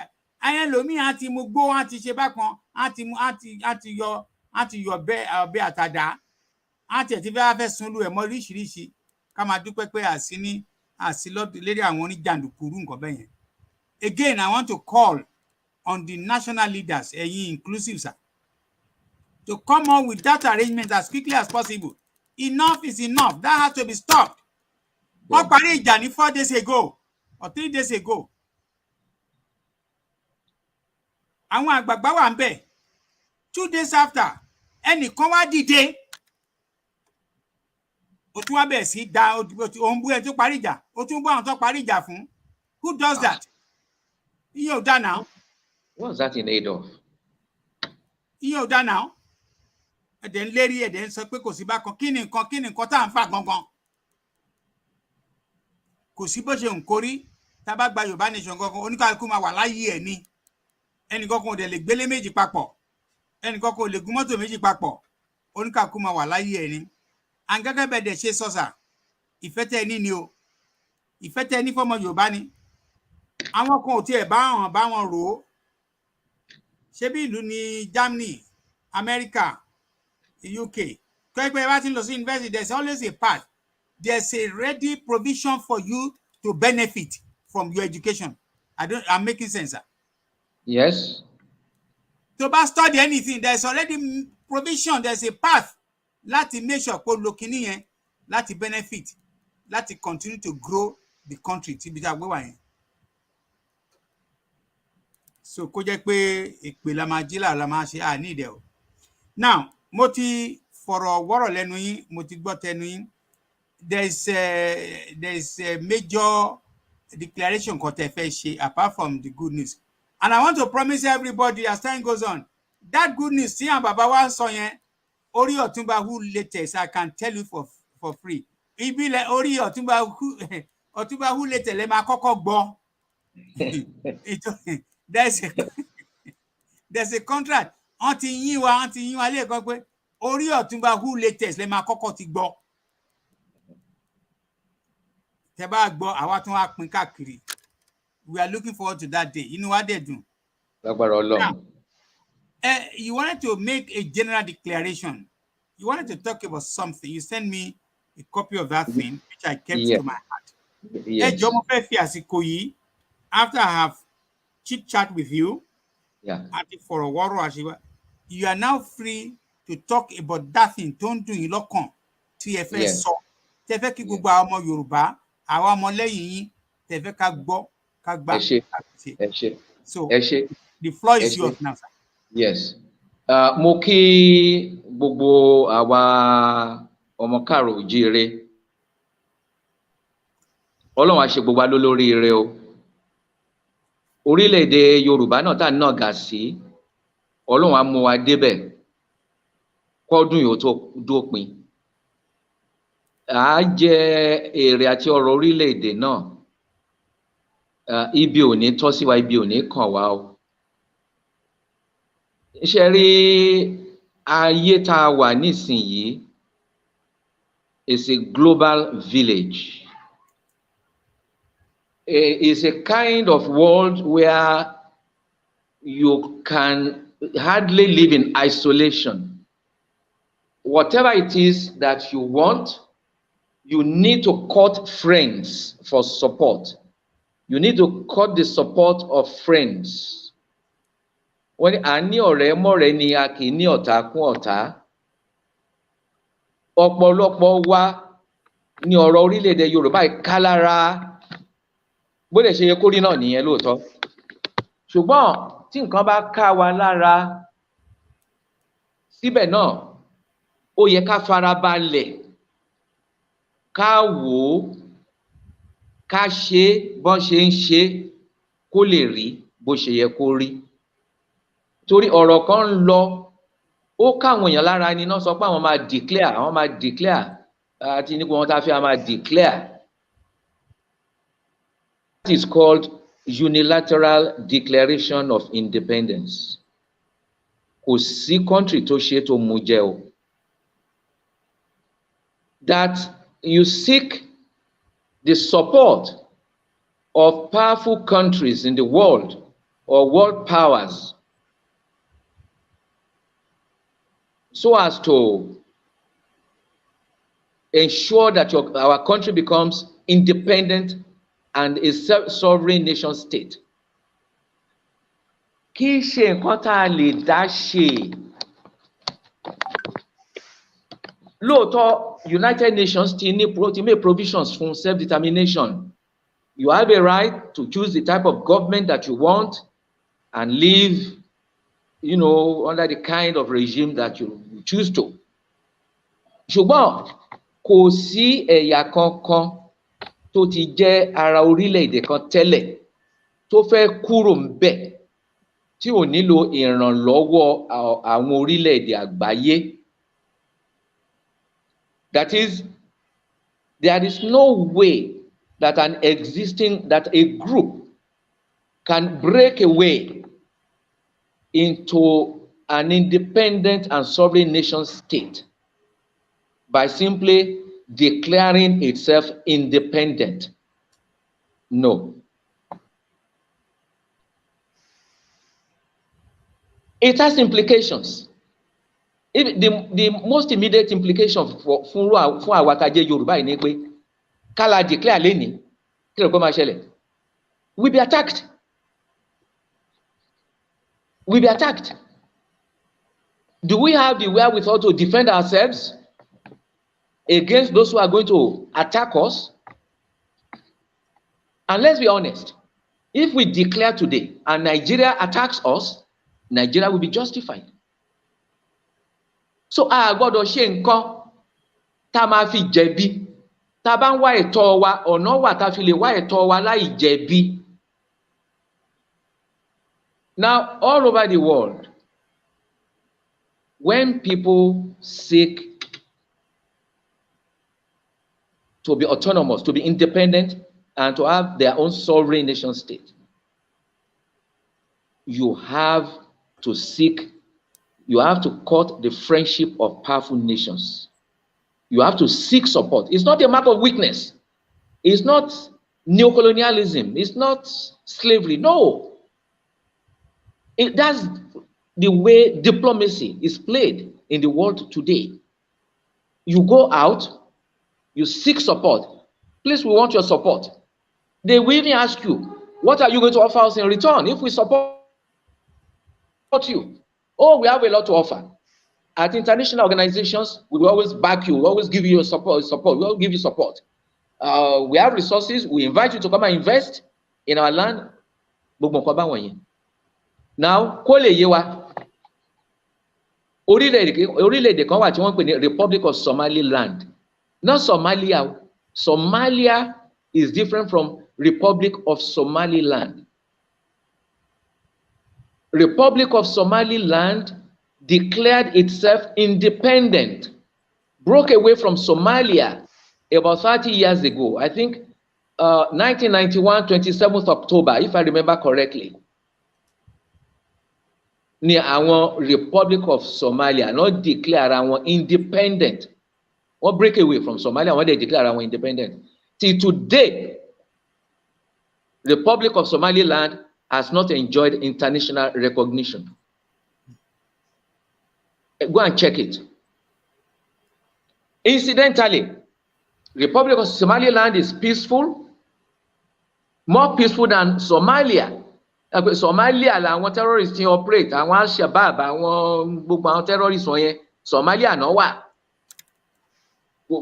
Somalia ò lálàáfíà. But Somalia enjoys international recognition. But Republic of Somaliland, which is peaceful, which is not recognized internationally. Why? Because of unilateral declaration of independence. They did not take the pains of seeking the support of foreign countries, the support of the international community. So today, the Republic of Somaliland is on its own. And it has implications. What are the implications? One, if you are attacked, you cannot count on foreign friends to come to your rescue, to come to your support. I mean, let's face it. If we declare a sovereign Yoruba nation state today, and we are attacked, as we are likely to be attacked, we will need the support of some foreign countries to come to our support, to come to our defense. But if we do not take the right steps, we will not enjoy that kind of support. Yàtọ̀ sí pé Nàìjíríà fúnra rẹ̀ legitimately wọ́n á fi pé àwọn lè attack wa nítorí pé wọ́n á ní ìṣe la kàn break away. Whereas at meet gbogbo conditions tá fi lè jẹ́ a sovereign Yoruba nation state. We have met all the conditions. So all we need to do is just table this before the international community. Look, we have a clearly defined territory of Yoruba land. Àmọ́ bí tí borders wa dé, àmọ́ àwọn neighbors wa to the east, to the north, àmọ́ àwọn neighbors wa. To the south is Atlantic. Then we are one people. We all subscribe to the concept of one ethnicity or belonging to one ethnicity. Ọmọ Odùduwà ni wá, ọmọ ilẹ̀ Káàárọ̀ Oòjíire. A lè ní Ìjẹ̀bú, ká ní Rẹ́mọ, ká l'Ékìtì, ká l'Ẹ́gbàá, ká ṣùgbọ́n gbogbo wa la gbà pé Káàárọ̀ Oòjíire ni wá, ọmọ Odùduwà ni wá. All right? Then we have a permanent population. In Nigeria, we are close to 60 million Yoruba people. Then, satisfy. The only thing left now is international recognition. Once we have international recognition, okay, if now Republic of Somaliland, we declare unilateral independence.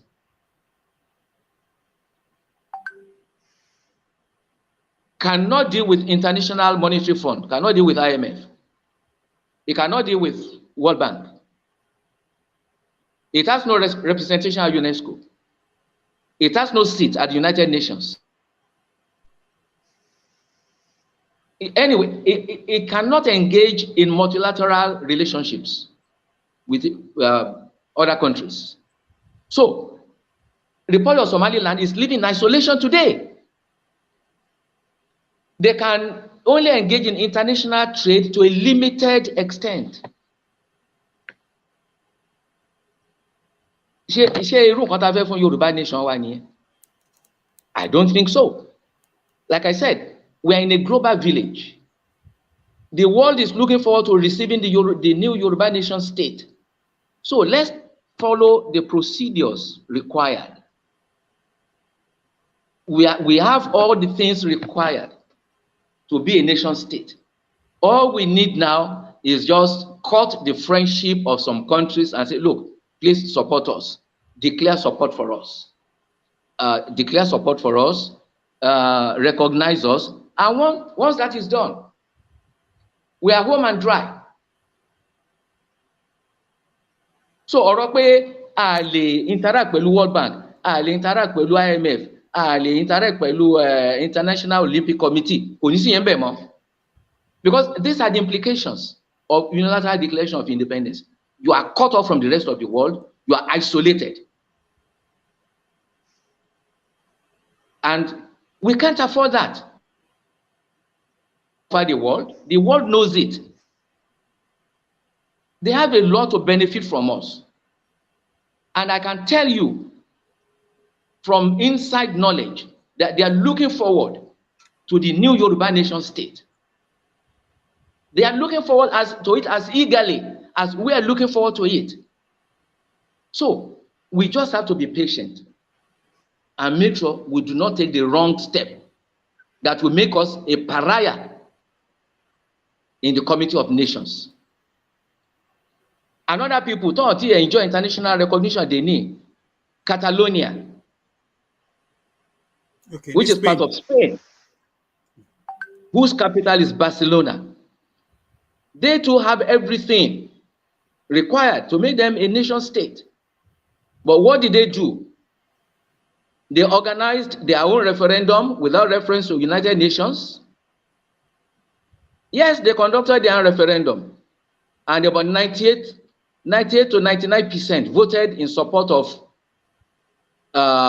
separation from Spain. That was in 2017. What was the consequence? Till today, no country has recognized Catalonia. I want to hear the parliament. They did their declaration by a resolution of parliament. 17 till today, nobody has recognized Catalonia as a country. Not only that, their prime minister, Puigdemont, is now on the run. Ben, sir, all over the world. He's on the run. He was in Italy. Spain went to file a case of extradition against him. They wanted him extradited back to Spain.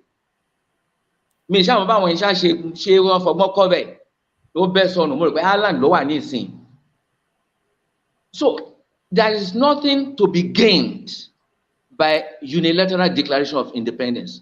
On the other hand, there is everything to be lost. So we must be careful. We have to be very careful. Like I said, the world is waiting for us. They are waiting for us. So please don't let us take the wrong step. We'll be exposing ourselves, our youths, to unnecessary danger from vandals. I want to teach a declaration, one attack declaration without international support.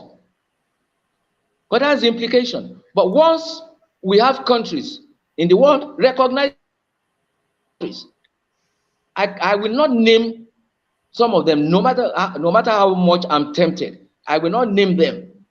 But I can tell you there are powerful countries that are waiting for us. So we must not spoil things by taking the wrong step. We can win the support of powerful countries in the world. We can persuade world powers to support us. But there are procedures, there are stages. It doesn't take years. It may not take more than 3 to 4 months again. So let's be patient. So, but what we need to do is to keep calling the attention of the world to our plight.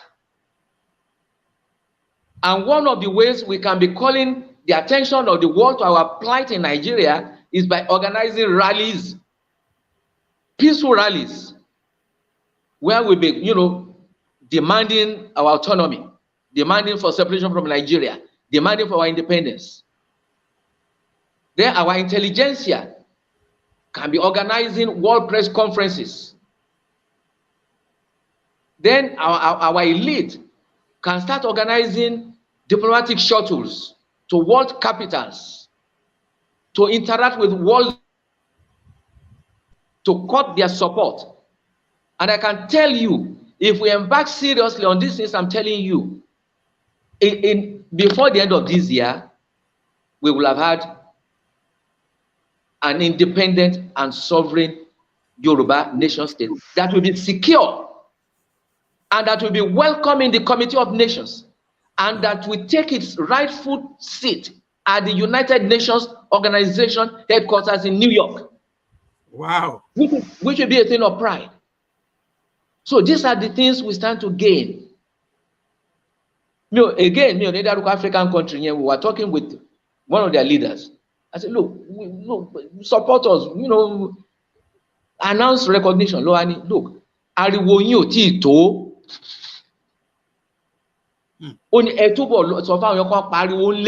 an organized noise at rallies.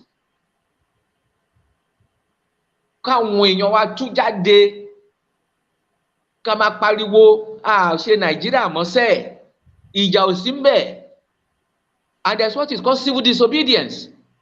It will make news. Then the world will say, these people are serious.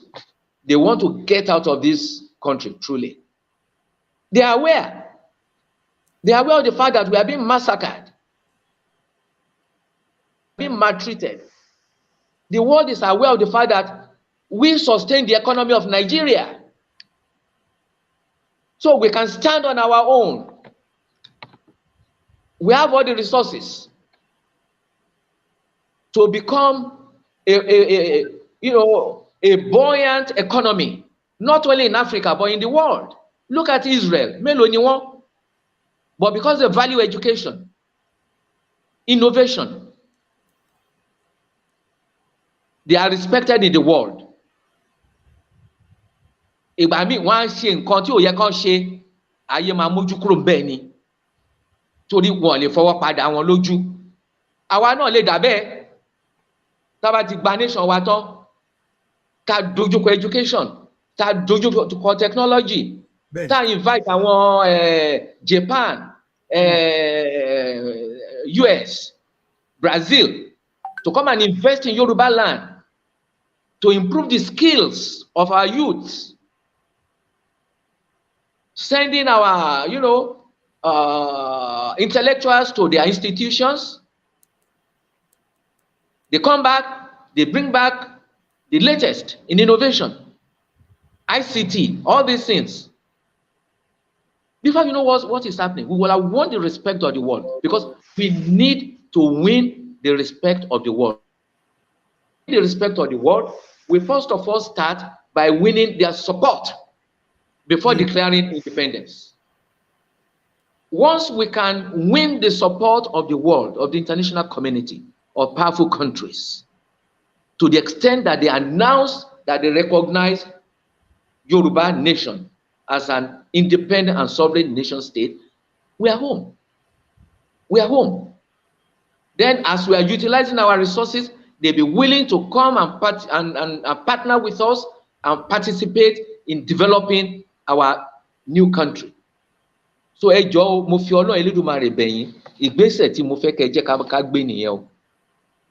Tá bá sọ pé a lè declare independence fúnra wa, kíní kan, wọ́n á sún sẹ́yìn wá dẹ̀ máa wò wá.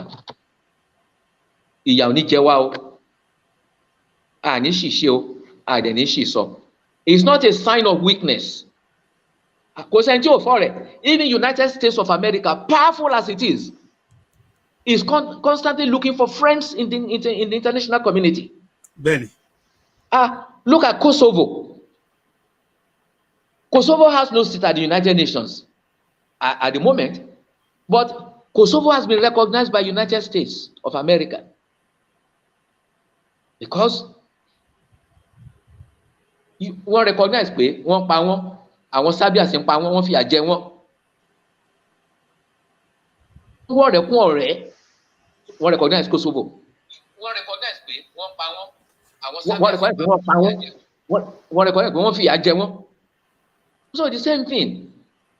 All we need to do is just make our case to the international community, make a lot of noise at home, organize diplomatic shuttles to go and cut friendship of countries in the world, particularly the powerful ones. And we have the people who can do it. We have people who are respected. I don't need to mention names. We have people whose names command respect in the international community. Mi ò ní láti máa dárúkọ. So kí ló ń kan wa lójú tàbí ní sùúrù? Ká tó ká ṣe bọ́n ṣe ń ṣe kó lè rí bó ṣe yẹ kó rí. Ẹ jọ̀ọ́ mo bẹ̀ wá o. Ẹ má ká fi ìyà jẹra wa o, ìyà ò ní jẹ wá o. À ń lọ́rẹ̀ẹ́ kọ́rẹ́ ni, a kì í lọ́tà kún ọ̀tá o. No matter how powerful a country might be, there is no country, no matter how powerful, that doesn't need friends in the world. I've just said it. Even the United States of America needs friends.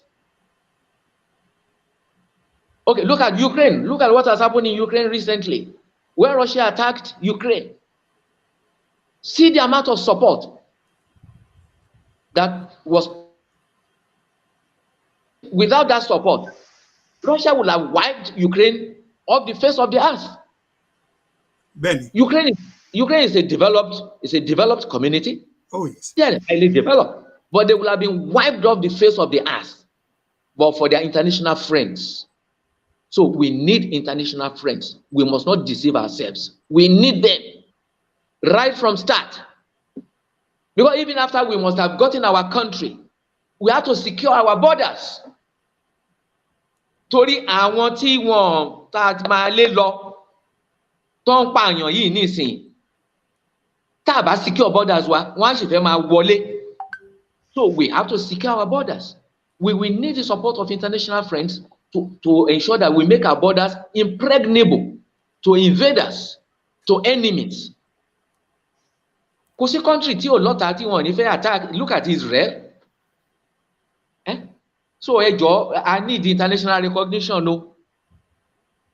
And with international recognition comes international friends, international support, investment, acceptance, acknowledgement, validation of our independence. So bó ṣe rí nìyẹn o, ẹ ṣé. Ẹ ṣé bàbá wa Professor Wale Adeniran, mo lè fẹ́ emeritus àbí kí n yọkù àbí. Ó tí kò sí emeritus o, associate ti ẹni pàápàá. I have a secret I want to share with everybody. Don't worry. I have seen 2 professors in my lifetime. Tim will appreciate, and I'll tell you why. Because they speak the language of the ordinary people. They do what the ordinary people do really need. They have not overburden àwọn position wọn láti fìyà jẹ mẹ̀kúnnù.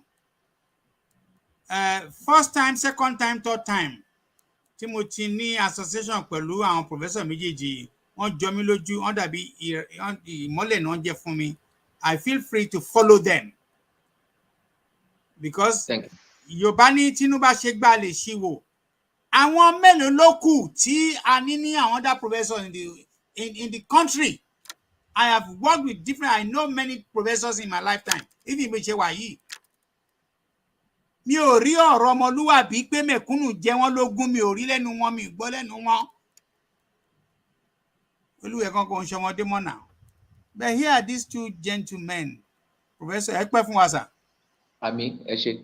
Gbogbo nǹkan tẹ́ ṣe pátápátá Ọlọ́run ló máa repair fún láyò mọ iye ọ̀nà ọmọdọ́mọ àti ìrandíran. Àmín. Because nígbà àṣòro àwọn ordinary people, I say this because for many years back, I've always been on the television, radio and television. I've not made $1. Not that I pay me money, I did because what concerns me most is to say out, to disseminate information to my benefit to ordinary people. I've been speaking for ordinary people for years now. I'm saying yes, sir. Otumba. Yes, sir. Just let me add this. Yes, sir. Who is the world champion? Who was the world record in 100 meters hurdles? Tobi Amusan. Now, if you go ahead and do unilateral declaration of independence, you'll be denying the Tobi Amusans the opportunity of competing on the world stage. Ben, sir. That's correct. Our youth will not be able to go and participate at the Olympics. Our footballers will not be able to go and play FIFA-approved matches. Ẹ má ẹ̀ka dán wò. Mo kí wa kú oríire ti Tobi Amusan. Wọ́n dẹ̀ pọ̀ bẹ́ẹ̀. Tá bá ní Yorùbá nation state tán, wọ́n pọ̀ tán tó máa fojú world champions. And not only in sports, in all phases of life, in technology, in medicine, and so on and so forth. Ẹ ṣé. Prof, just to round up, mo tún fẹ́ dúpẹ́ lọ́wọ́ yín. I can find people I can associate myself with. I'm not looking for any owó la fancy. And I always say this jokingly.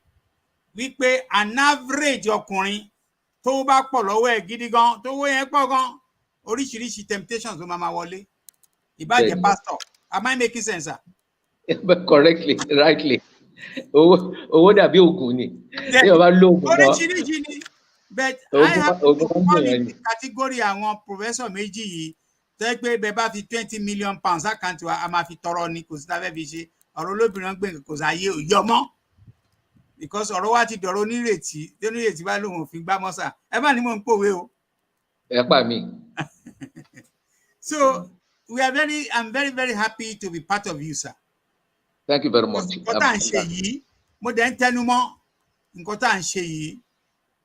Many people will not appreciate it. I may end up having only about 10 listeners, 10 viewers. In another 10 years, imagine there's going to be another 10 years. When I was leaving Nigeria in 1970, I around 53 years on ìlú òyìnbó.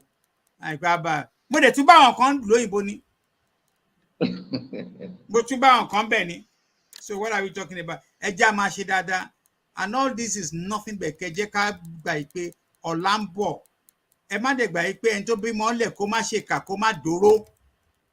Ẹni tó jẹ́ pé ó ní sense of responsibility tó mọ nǹkan tó ń ṣe kò lè kàn máa wo ṣùṣù pé òun fẹ́ díólèsì tó nǹkan máa díjàlẹ̀. Even kó jẹ́ pé èjì wọn ò tiẹ̀ tí ìjú èjì of 40, 50 lọ. Ó yẹ kó máa rò pé kí ni mò ń ṣe léyìí fún? Kí ni mò ń ṣe léyìí fún? Why am I doing this? Láti máa mess up life àwọn ẹlòmíì. Òun dẹ̀ ní Prof sọ yìí. Tá bá fi ní ọbẹ̀ gbóná ó ní di sùúrù. Kò sí nǹkan kan náà lórí ilẹ̀ ayé tí ò ní process and procedure. Process and procedure ní pé ẹ̀ láti bẹ̀rẹ̀ ń bì kan. Ẹ wá go through stages by stages. Ẹ wá dé point kan finality. Prof, àwọn kan máa ń bi mí pé ẹ lè break it down fáwọn ẹni kan má dìbò kan má dìbò. Kí lẹni kan má dìbò fún? Èmi dẹ̀ ń sọ fún Àsọtúnbọ̀ Alábọ̀dé Òsè ni pé tẹ́ bá dìbò ẹ̀ ń pọnmi sínú apẹ̀rẹ̀ ni ẹ̀ ń waste time. Because ìyà tí wọ́n dì wá mọ́lẹ̀ ibi tí wọ́n dì wá mọ́ yẹn kò sẹ́ni tó lè tú àbí tá bá túra wá kó ń bẹ̀.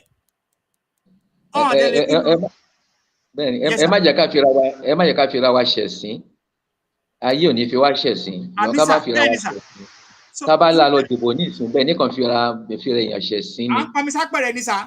1999 Constitution, that evil document, that fraudulent document. There is nobody who can operate that Constitution fairly. It is skewed against indigenous Nigerians.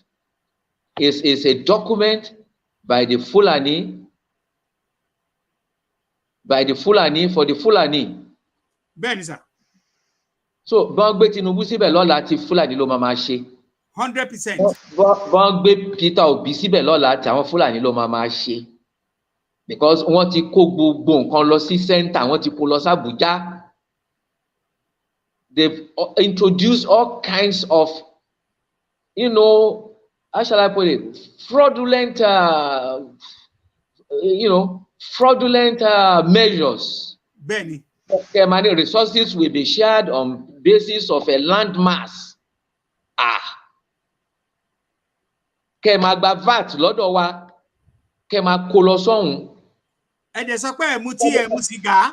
Kọ́ dẹ̀ máa fọ́go beer, kọ́ máa fọ́go stout. But kọ́ dẹ̀ máa gba VAT. Okay, where is it done?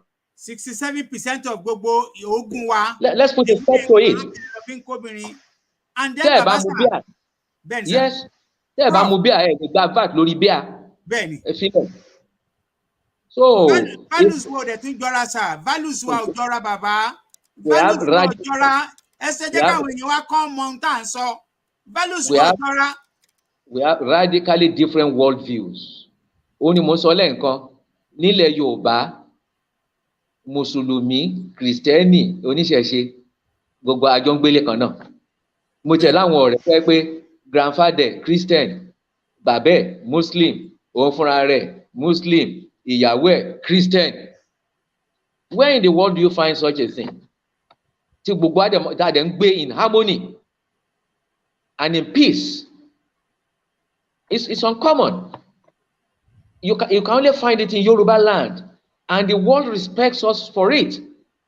And that's part of the reason they are looking forward to our joining the Committee of Nations as a sovereign Yoruba nation state. But we have to take the right steps. Mo tún sọ lójú yẹn bá mi correct ẹ̀ tí n bá wrong pé the process and procedure and you cannot jump it, you cannot go over it, it cannot be done. No. Mo dẹ̀ ní káwọn èèyàn á dẹ̀ mọ̀ yí pé there are 3 arms of government. Tinubu wọlé ni o, Sardauna wọlé ni o, Atiku wọlé ni o. It's only one arm of the government ni. Yes. System tó dẹ̀ lè change tó ń dára dúró, tó ń fìyà jẹ wá, tó ń jẹ́ kí àwọn èèyàn wa kan ṣe dá táwọn ọmọ wa ń ta pure water, táwọn wa ń ṣe lóṣó, tí à ń jẹ àwọn bàbá wa ìyá wa tó ń gba pension, táwọn wa ń ṣe tó ń jẹrà wọ̀dẹ̀rẹ̀ tó ń gun ọ̀kadà. Òun ni wípé kan change in 1999, àdẹ̀tí change in 1999. It's the system. Tinubu kò lè ṣe, Atiku ò lè ṣe, Obi ò lè ṣe. We need to fight for it to remove that, can't destroy that constitution completely. And the best bet fún wa ni pé ká máa lọ nílò ara wa. We are not part of that system anymore. Àwọn Fúlàní wọ́n á jàjà kú dípò kí anybody change the constitution yìí. So wọ́n ti kó gbogbo items lọ sọ́hùn. Out of 98, they have made 68 exclusive list fún wọn. And 30 tó kù concurrent ni. And when there is a clash between the state and the federal takes precedence. So in essence, all the 98 legislative items are on the exclusive legislative list of the federal government. Kí là ń tara wa jẹ fún? Lè change ẹ̀. Ìyẹn náà ṣe sọ pé àwọn ò fẹ́ restructuring. They don't want restructuring. They don't want they don't want a new constitution. They don't want anything. Bí nǹkan ṣe rí yìí ni wọ́n fẹ́. Wọ́n bẹ́ẹ̀. Kọ́ máa mú bíà, kọ́ máa ṣe, ṣùgbọ́n kọ́ máa gba VAT. Tó bá dẹ̀ máa pín owó, kọ́ máa lo bílẹ̀ ṣe tóbi tó láti gba owó. Kì í ṣe béèyàn ṣe pọ̀ tó. Àbí bẹ́ẹ̀ ṣe nílò owó tó. Àbí bẹ́ẹ̀ ṣe ní industries tó. Ó tí o. A nílẹ̀ jaburata tó ẹ gbọ́dọ̀ pín owó fún wa. Nígbà àwọn dẹ̀ tí mo alọ́bọ látẹ̀yìn, tó bẹ̀ sí create local government. Àdúgbò, ìlú tí ò tó Òkè Àdó, tí ò tiẹ̀ tó Dajì Òkè Àdó, wọ́n sọ di local government. Bẹ́ẹ̀ni. Eléyìí tí ò tó ìdá mẹ́rin Àpáta Gàngà, wọ́n sọ di local government. Wọ́n tún pè revenue on the basis of local government. Wọ́n nígbà kẹ́ change it. Nobody, they will not agree to it. That's what restructuring entails. And that's why they tell you, no, never to restructuring. And nothing like new constitution. That constitution for them is it stays. And we have said, since that is what they want, we don't want it, we get out.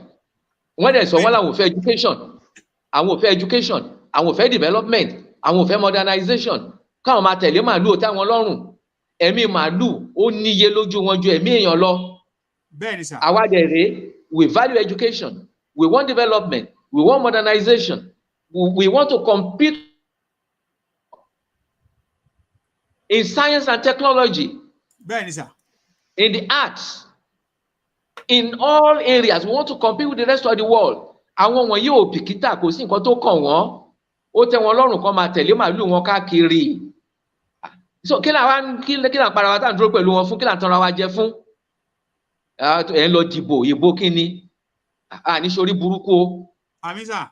Kẹ́nikẹ́ni má lọ dìbò. Mo dẹ̀ ti fẹ́ fi àsìkò yìí rọ̀ yín lọ́rùn sà because of time, torí mo dúpẹ́ lọ yín. Ọkùnrin tó ń sun rárá fọkùnrin ẹgbẹ́ akọ́ṣẹ́ ló ń ṣe. Prof, ẹ̀mí yín ò ní jọba. Ẹ bá mi kí professor nlé.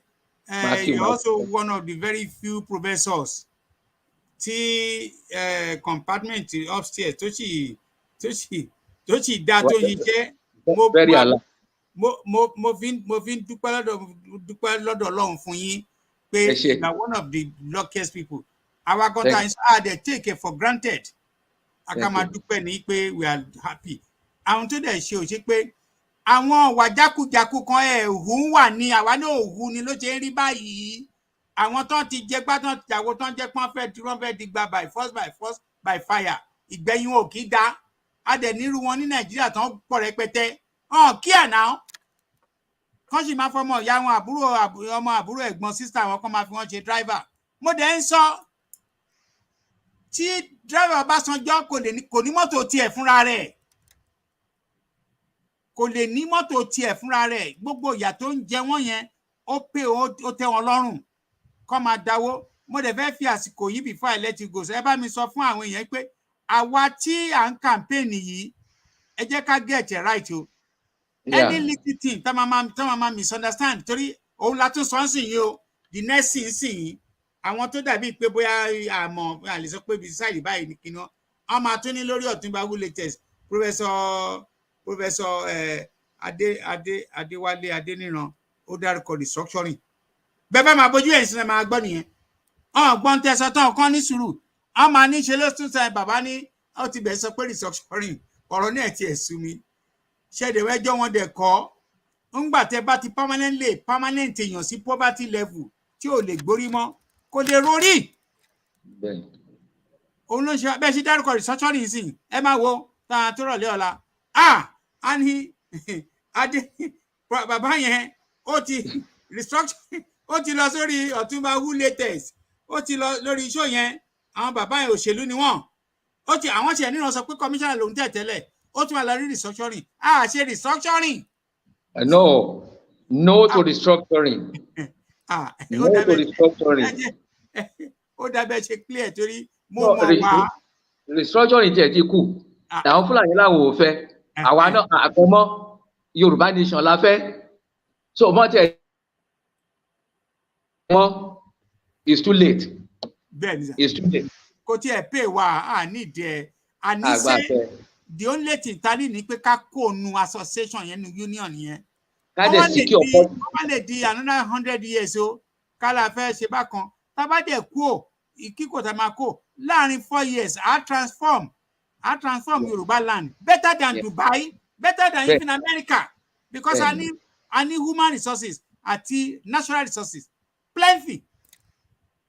God has endowed us with everything. Declaration yìí mo hope pé àwọn èèyàn gbọ́ o olórí declaration in order to recap òun ní pé ẹ má jẹ́ ká rush nǹkan kan. We need to be systematic. We need to do things according to norms, according to rules and regulations. Bó bá tiẹ̀ fún wa nílùú wa lọ́la níta tún sọ tí mo contract láti highlight nǹkan tẹ́ sọ tí n bá rán kẹ́ stop mi. Òun ni wípé we have to belong to the Committee of Nations. We have to be member of United Nations. Reason ni wípé tá a bá ṣe bẹ́ẹ̀ tán kàn sọ pé a ti gbà á ó kàn lè dárò ọjọ́ kejì àwọn gòdògòdò àti gbà táwọn lè wá ká wa mọ́lé ṣóye yìí sìn bẹ́ẹ̀ bá ti gbà tí gbègbè tá ti secure borders wa tí nǹkan bá fẹ́ ṣẹlẹ̀ within an hour or so àwọn other nations of the world wọ́n á sáré dọ́dọ̀ wa àwọn náà ń pè ní blue beret á bẹ̀ sí protect wa á ṣe gbàṣàwò so báwo lẹ́nìkan máa ṣe pé a ti gbà ó a ṣe kí ni process tí ìgbà wo la débi tá a ti gbà àwọn nǹkan kan wà tí a dẹ̀ mo dẹ̀ fẹ́ bí ìsà àwọn eré àbíwọ́ ni yóò tiẹ̀ jẹ́ pé àti àwọn èèyàn ò gbọ́dọ̀ mọ̀ ń pẹ̀ ká tó dípa gbà ẹ kàn ṣàlàyé fún mi sà àwọn eré àwọnú part of this process and procedure tí a ṣe láti máa bò mọ́lẹ̀ which part of it. Okay àwọn tán bá sọ pé àwọn ṣetán láti recognize wa a lè sọ síta àwọn tán bá sọ pé àwọn tán sọ pé tán bá attack wa àwọn máa defend wa a lè sọ síta. Very good.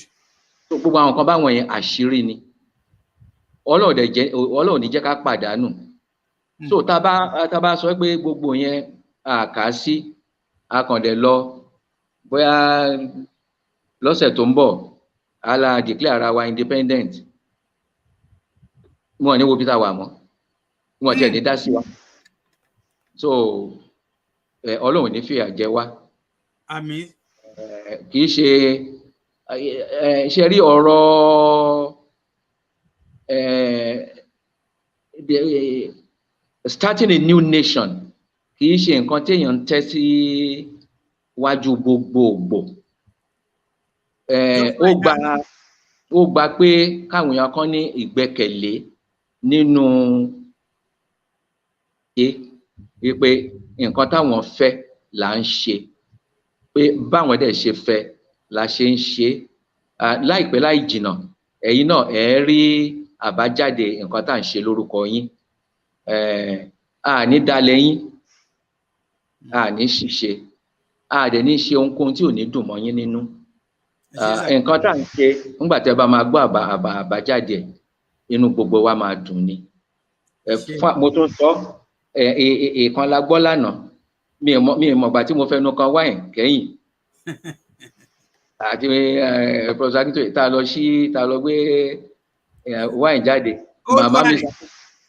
màmá mi Akintoye gan láti mú bàtúlàsì torí nǹkan ayọ̀ ni àti ẹ̀tún láwọn àlejò tán wá láti ilé àwọn náà àti mùsùlùmí àti pásítọ̀ tó wá lájọ mú wáìn torí eléyìí ti kúrò lọ́dọ̀ pé mùsùlùmí ni mí àbí pásítọ̀ ni mí ayé òyọ́lẹ̀ à ń yọ̀ ni inú wa ń dùn ni inú wa dẹ̀ dùn kálẹ̀ lágbára Ọlọ́run ayọ̀ wa kálẹ̀ ayọ̀ náà ti dé tán ó súnmọ́lé ṣùgbọ́n ẹ má wàá jẹ́ ká fayọ̀ fọ́ ẹ jẹ́ ká ní sùúrù ká gbé wọ ọmọlúàbí wa ká gbé wọ kí inú ayé ó dùn sí wa kán tì wá lẹ́yìn ojú ò ní tì wá.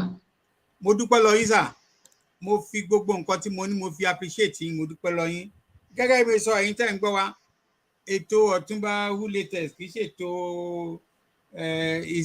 jẹ̀lẹ́ńkẹ́ old school àwọn ẹ̀gbọ́n mi báwọn èyí tán jù mí lọ tán bá sọ̀rọ̀ àwọn professor mi àwọn aṣáájú mi ta lè rap ta lè sọ̀rọ̀ I don't put them under pressure torí mo ṣì ń learn from them so gẹ́gẹ́ bó ṣe jẹ́lẹ̀ ti gbọ́ lálẹ́ yìí yẹn ẹ̀yin tẹ́ ẹ̀ rí wò as time goes on ẹ lọ sórí YouTube tẹ́ bá fẹ́ share fine táyà ìpẹ̀lẹ̀ kan fẹ́ wò fúnra yín kẹ́ ṣe bá kan fine kò sí benefit kankan ju pé káwọn more people kan rí wò mo dúpẹ́ o God bless you.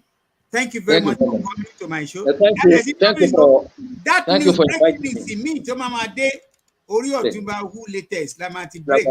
Lágbára Ọlọ́run. Ẹ ṣé, thank you very much. Ẹ bá mi kí lè bá mi kọ́nà o. Àjíṣẹ́. Àwọn arí yín bá sà. Ẹ ṣé àdúpẹ́. Thank you. Ẹ ṣé. Ọwọ́ yẹn máa lọ tó God bless you. Well, folks, what can I say? End of another show. Ọ̀túnba Who Latest show. Ohun rere kò jù báyìí náà lọ. So comments, you can send in comments if you have one. Tí o bá dẹ̀ sí comment náà, no problem at all. So, but I recommend this show to everybody or anybody to have an interest to fẹ́ gbọ́ declaration, Professor, his declaration, and also the rubbing mind with him, all what we discussed. Bẹ́ẹ̀ tẹ́ bá less tẹ́ bá bóyá wà ní shower ní tàbí wà níbì kan ni ẹ gbé sórí ẹ lọ sórí YouTube kẹ́ pick it up.